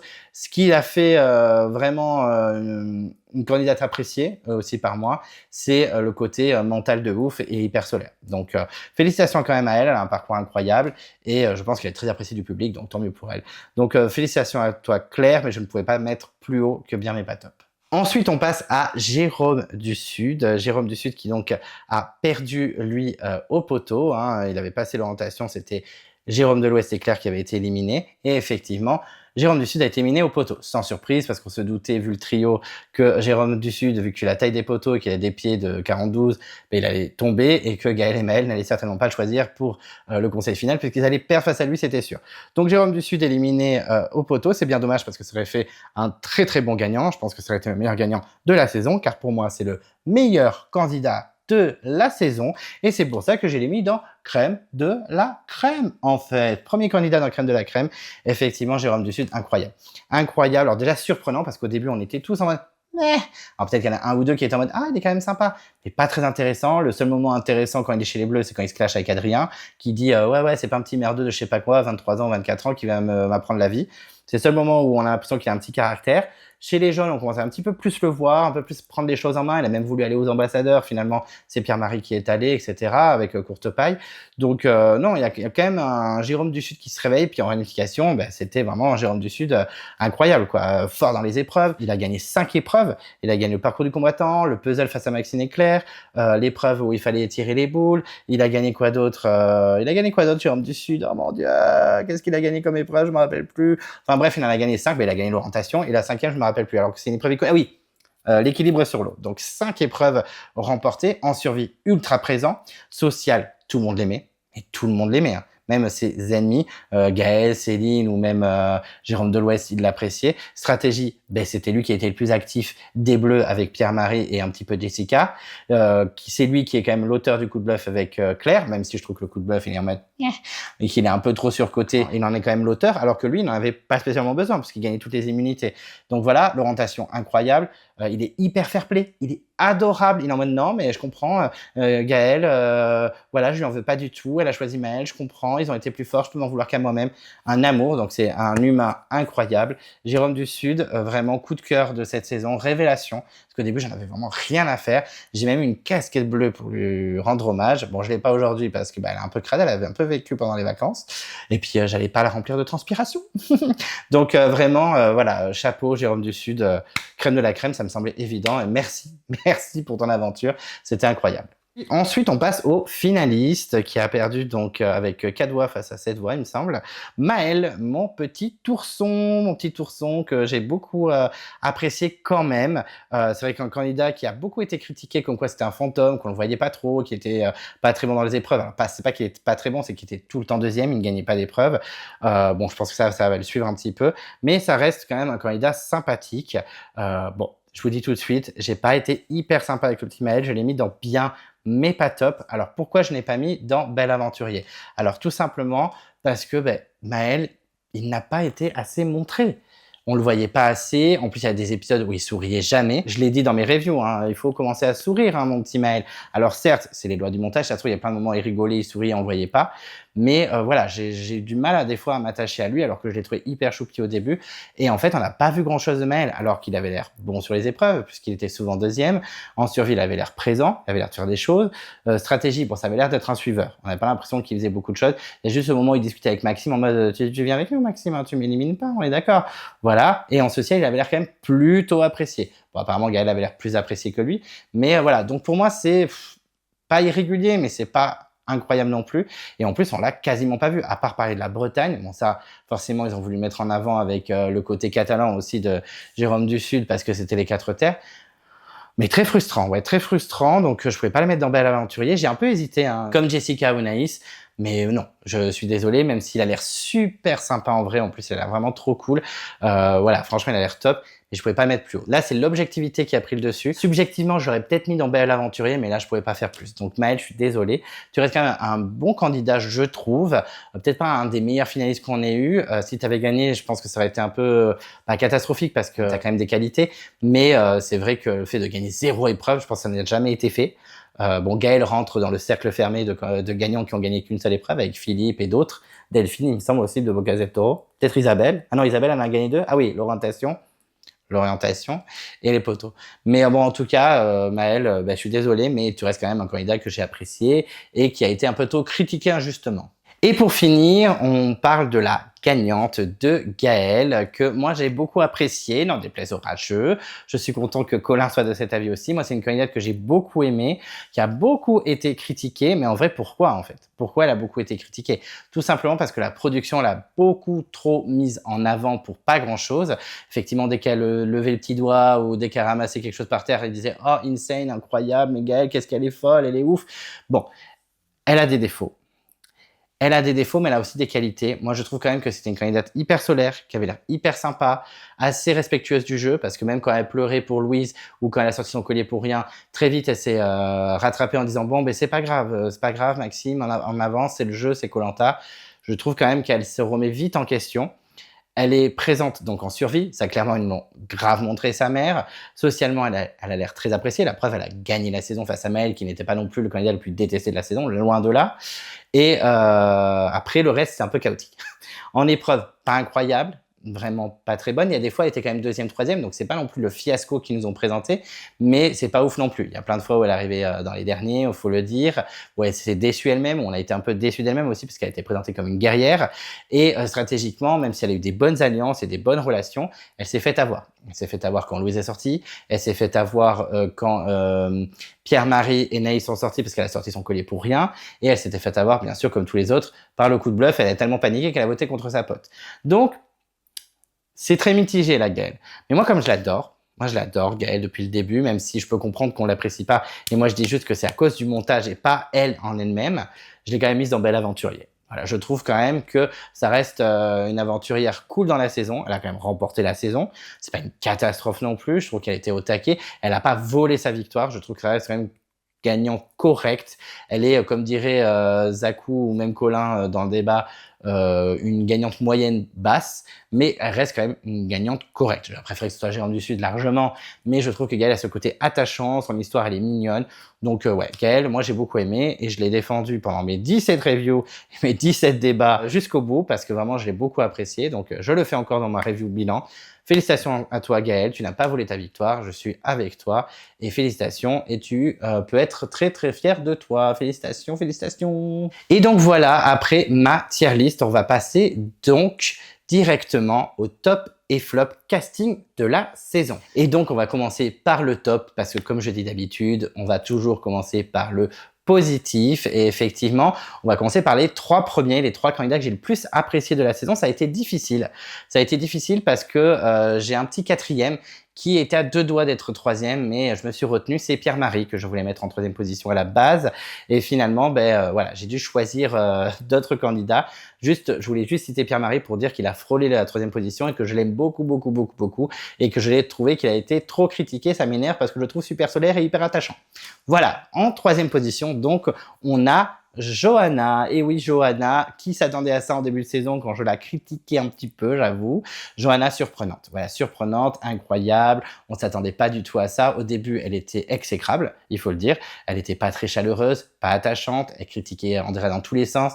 Je me souviens de cette scène horrible où Andrea s'évanouit pendant une épreuve, elle l'engueule, elle la critique alors qu'elle est par terre, elle est au sol, on n'attaque pas un soldat au sol, mais vraiment au début je pouvais pas, ça passait pas et tout. Et au fil des épisodes, après le swap, quand elle s'est aussi un peu plus rapprochée d'Andrea, qu'elle a fait de nouvelles alliances, qu'elle commençait à être stratégique, qu'elle commençait à avoir de l'idée derrière la tête, etc. J'ai trouvé hyper intéressante. Et clairement, je peux comprendre qu'on n'aime pas parce qu'elle a un gros caractère et elle divise le public. Mais moi, j'ai trop aimé. J'ai trop aimé cette évolution. Pour moi, c'est la meilleure femme de l'aventure, clairement. Même si j'aime beaucoup Gaëlle et que limite je préfère un petit peu Gaëlle, je trouve que Johanna, c'est la meilleure femme. Elle a été incroyable, à la fois marrante, à la fois détestable, mais à la fois en mode waouh, mais cette meuf, elle a trop la rage, elle lâche pas. Donc ouais, j'ai beaucoup aimé. Je l'ai beaucoup défendue parce que elle a été beaucoup critiquée par ses petites camarades parce qu'elle était trop active sur le camp. Et une fois qu'elle est partie, le feu n'existait plus. Heureusement qu'il y a les Jérôme de l'Ouest. Donc vraiment, chapeau à elle. Je l'aime beaucoup. Vraiment, je l'adore et je trouve que c'est une belle candidate, la meilleure femme de la saison. Et si elle était amenée à revenir, je ne serais pas du tout surpris. Donc bravo à toi, Johanna. D'ailleurs, petite parenthèse, il y avait Jérôme de l'Ouest qui est 5e aussi, que j'aime beaucoup, qui n'est pas dans le top 2, top 1, désolé. Mais j'aime beaucoup aussi Jérôme de l'Ouest, mais comme c'était irrégulier, je ne l'ai pas mis. Il serait dans le top 5. Et Pierre-Marie 4.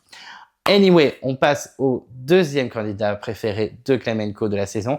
Et c'est Gaëlle. Je sais qu'il y en a beaucoup qui vont faire une blague. On la hate. Eh ben moi, je l'aime bien. Comme je l'ai dit, je n'ai jamais compris pourquoi il y a eu autant d'acharnement sur Gaëlle. En fait, elle a rien fait de spécial. Elle a rien fait de spécial. Oui, elle est pas forte sur les épreuves. Ah, c'est décevant. Mais après, elle a rien fait. Elle n'est même pas passée pour une rageuse. Parce que certes, à 2 conseils, elle raloute. Elle est en mode, non, c'est pas juste, gna, gna, gna. Elle pleure. Mais en vrai, elle se remet vite en question. Le collier, elle s'est vite remis en question. Louise, elle a quand même reparlé à Maxime direct en mode, bon, allez, c'est pas grave, on y va, machin, etc.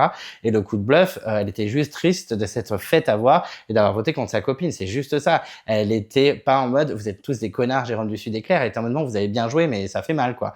Donc, voilà. Je trouve que quand même les gens sont durs avec Gaëlle. Certes, elle n'a pas été incroyable dans les épreuves, mais elle a été hyper active en survie, elle était hyper appréciée, elle était déterminée, elle s'est donnée à fond, elle était prête à faire n'importe quel coup et tout, etc.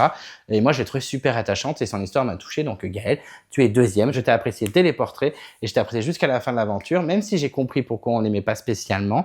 Mais moi, je vais la défendre bec et ongles et je trouve que Gaëlle, ça reste une aventurière incroyable. Et en première position, ça va pas vous surprendre, j'ai mis Jérôme du Sud. Et pourtant, pareil que Johanna, au début, j'aimais pas du tout. J'étais en mode, je m'en fous, il sert à rien, on le voit pas, il est pas charismatique.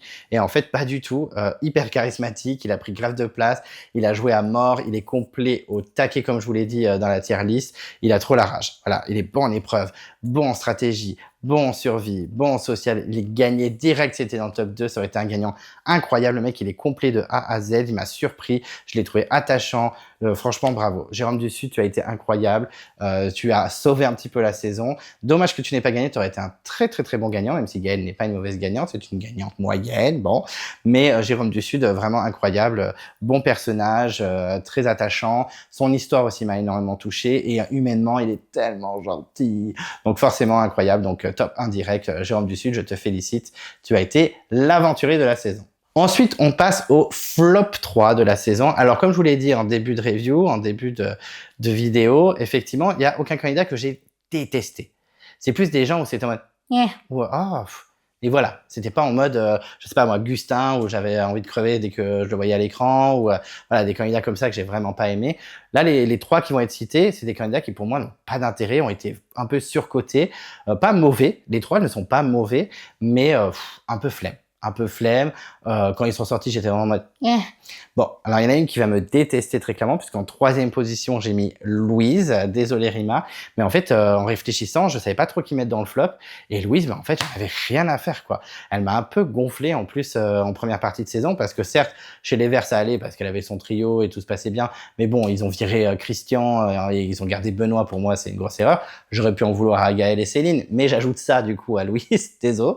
Et ensuite, au swap, ben, elle a été un peu chiante, parce que j'arrive pas à m'intégrer. Je suis nul sur les épreuves, je fais perdre mon équipe, oh je suis aux ambassadeurs, j'ai éliminé Maxime, désolé, je me fais trahir. Bon bah, chiant un peu, même si je pense qu'effectivement c'est une candidate qui a des capacités, qui a du potentiel, puisque sur les épreuves à la réunification en solo, elle était incroyable, et en plus, je l'ai beaucoup défendu sur le côté les 3 mâles alpha pendant les ambassadeurs qui l'ont forcé à être là et qui l'ont un peu forcé à voter Maxime. Mais voilà, je l'ai pas trouvée attachante. Elle est pourtant hyper jolie, petite nana en mode il faut me protéger machin. Mais je sais pas, j'ai pas accroché. En plus, elle a été un flop en survie. On a l'impression qu'elle allait être incroyable. En plus, à un moment, elle a dit Claire, le chien de Johanna, ça m'a saoulé. Donc ouais, Louise, pas adhéré de ouf, sans la détester non plus. Mais j'ai pas accroché de malade. Ensuite, en 2e position, alors c'est plus un candidat qui m'a saoulé que plutôt j'ai détesté, c'est Maxime. Maxime, pourtant, c'est un candidat qui a pris énormément de place, c'est celui qui a le plus de confets, je crois, de toute l'aventure avec Gaëlle. Oui, il est très présent. Oui, il a fait des blagues, oui, il a été rigolo, oui, il a retourné la saison en sortant des gens dans tous les sens, machin. Mais en fait, je le trouve un petit peu ridicule. Des fois, il était un petit peu la caricature de lui-même. Voilà, moi, ça me saoulait. Certes, des fois, dans des épisodes, ça a un peu sauvé. J'avoue que le premier épisode, première partie du plus grand coup de bluff, quand il est sur l'île tout seul contre Jérôme et Claire, c'était un petit peu rigolo. Mais ça en devenait une mauvaise série AB télévision, quoi. Donc, franchement, un peu flemme. Après, je pense que c'est quelqu'un de hyper sympa dans la vie. Il est très bien entretenu. On sent que c'est quelqu'un qui est déterminé dans la vie et tout machin. Mais je sais pas, j'ai pas adhéré, j'ai pas accroché, je l'ai trouvé too much, je me faisais pas rire. Moi, c'est le genre de candidat qui me fatigue un petit peu. C'est pas pour ça que je regarde koh en fait. Même si j'ai envie de rigoler, hein, des fois dans koh mais je préfère les phrases perfides comme Chantal avec la mouche. Non, je sais pas, Maxime, j'ai pas adhéré, un peu gonflant. Je peux comprendre qu'on adore, mais moi, c'est trop pour moi, c'est too much. Donc voilà, je pense qu'il reviendra dans un koh je suis pas très inquiet. Je pense un des candidats les plus populaires et les plus appréciés. Mais voilà, pas adhéré, même si c'est sûrement quelqu'un de sympa, pas ma tasse de thé. Et ensuite, en première position, alors je ne déteste pas cette candidate, mais j'ai vraiment pas du tout adhéré, c'est Noémie. Noémie, c'est juste son énergie, sa personnalité que j'ai pas aimé. Voilà, un peu perfide en plus. Quand Cynthiana se fait éliminer, elle a un grand sourire. Quand elle s'embrouille avec Claire, elle est limite MDR. Là, dès que ça y est, elle est en bonne position, elle fait un petit peu trop sa maline. Mais pourtant, c'est pas une candidate dégueulasse, puisqu'effectivement, l'épreuve a été bonne. En stratégie, elle avait des idées. En survie, elle était présente. Et sociale, elle était très correcte. C'est pour ça que je l'ai mise dans Belle Aventurière. Mais j'ai pas adhéré au personnage. Même quand elle dit on va faire un petit moment girly, je me dis oh là là, l'histoire du t-shirt aussi c'était too much. Donc ouais, j'ai pas du tout adhéré, vraiment, j'ai pas accroché à ce personnage de Noémie. Après, j'ai pas de haine, je suis sûr qu'elle est hyper sympa en vrai. Voilà, si je suis amené à la croiser un jour, je vais faire coucou, je vais dans mes petits souliers en mode désolé, je t'ai un peu critiqué, mais je suis sûr qu'elle est hyper sympa.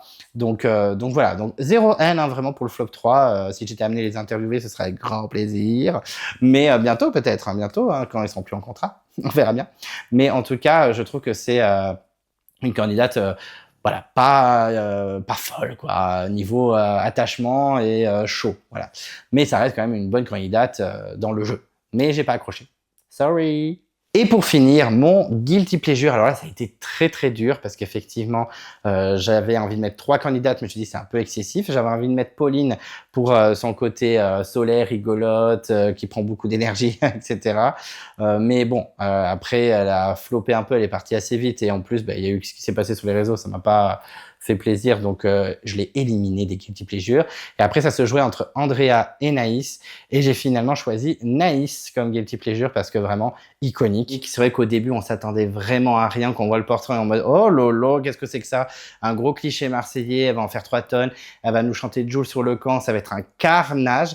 Et en fait, pas du tout. Dès le début, elle est arrivée, elle était au taquet. Alors certes, sur le camp, c'était un fiasco, etc. Mais elle était trop drôle, quoi. Face caméra, elle nous a sorti des dingueries, et je trouve que ça faisait vachement plus naturel que Maxime, comme je vous le disais. Donc vraiment, gros big up à Naïs. Je pouvais pas la mettre ailleurs que guilty pleasure, quoi. Elle est iconique. Moi, franchement, ça a été une grosse surprise. Alors, il y a eu Jérôme du Sud, la grosse surprise, Johanna qui a été une surprise aussi. Mais alors, Naïs, c'est venu de l'espace, le bordel, elle m'a tué. Donc vraiment, gros big up à Naïs. Je l'ai vraiment beaucoup apprécié.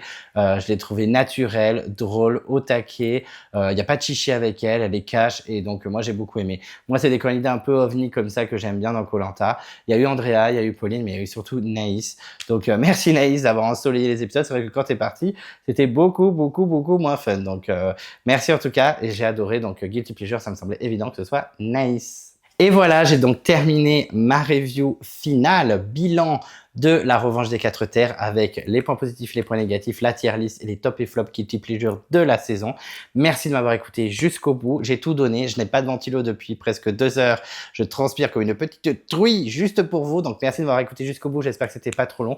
Merci de m'avoir suivi toute cette saison. Et surtout, merci de m'avoir suivi depuis le début de Clem Coco en 2021. Je vous avoue que là, je ne sais pas encore si je ferai les reviews de la prochaine saison qui arrivera sûrement en septembre parce que je commence un petit peu à tourner en rond. Ça me fatigue un peu, c'est très chronophage, il y a beaucoup de vidéos à faire, donc je ne pense pas que je ferai des reviews toutes les semaines comme d'habitude, je sais, hein, c'est un peu chiant, il y en a certains d'entre vous qui vont peut-être être déçus, peut-être certains d'entre vous n'auront rien à faire, mais je vais un petit peu ralentir parce que ça me fatigue un peu.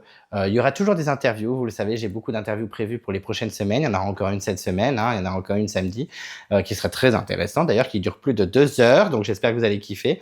Et il y en a plein d'autres de prévus pendant plusieurs semaines. Donc, ne vous inquiétez pas, il y aura du contenu. Mais c'est vrai que les reviews, ça me fatigue un peu. Voilà, je trouve ça sympa, suivre koh etc. Mais déjà, la production commence à de plus en plus abîmer mon émission avec la façon dont ils diffusent, le respect du spectateur et tout, ça m'agace un peu. Et je commence un petit peu à tourner en rond. Donc, il y aura peut-être des reviews, bilan de mi-saison ou de saison tout court. Il y aura sûrement des débats des abonnés, etc. Je vais pas disparaître, mais je vais être moins présente. Déjà cet été, il y aura toutes les interviews chaque semaine. Il y aura peut-être des vidéos comme ça si j'ai envie, mais voilà, ça va un petit peu ralentir, on va un petit peu se calmer. J'espère que vous serez toujours au rendez-vous, mais en tout cas, voilà, les interviews sont toujours là, mais les reviews peut-être plus. Voilà. Mais en tout cas, je pense fort à vous. N'hésitez pas à commenter, à réagir. On n'oublie pas, si on ne veut pas louper les prochaines vidéos de Klemenko, surtout les interviews, on s'abonne à la chaîne. Vous pouvez déclencher la cloche de notification si vous ne voulez rien louper. On n'hésite pas à se perdre dans l'onglet post. Il y a des infos, des enquêtes et tout ça. Vous pouvez mettre un pouce bleu à la vidéo, ça fait toujours plaisir. En tout cas, moi, ça me fait plaisir. Je suis sur les réseaux sociaux, je suis sur Instagram, donc n'hésite pas à me follow. Et d'ici là, je vous dis à très vite et je vous embrasse. J'espère que vous aurez honte. Surtout toi. Pardon, je te demande pardon. Arrête de déboîter, t'es une horreur. Mais c'est toi le problème. Apprends déjà à être maman, après on verra si tu pourras. Sandro, t'es bête ou quoi? Parce que t'as trop parlé à tout le monde. T'as trop mis ta main dans le dos des gens et tiré par les sentiments. À fond la randonnée.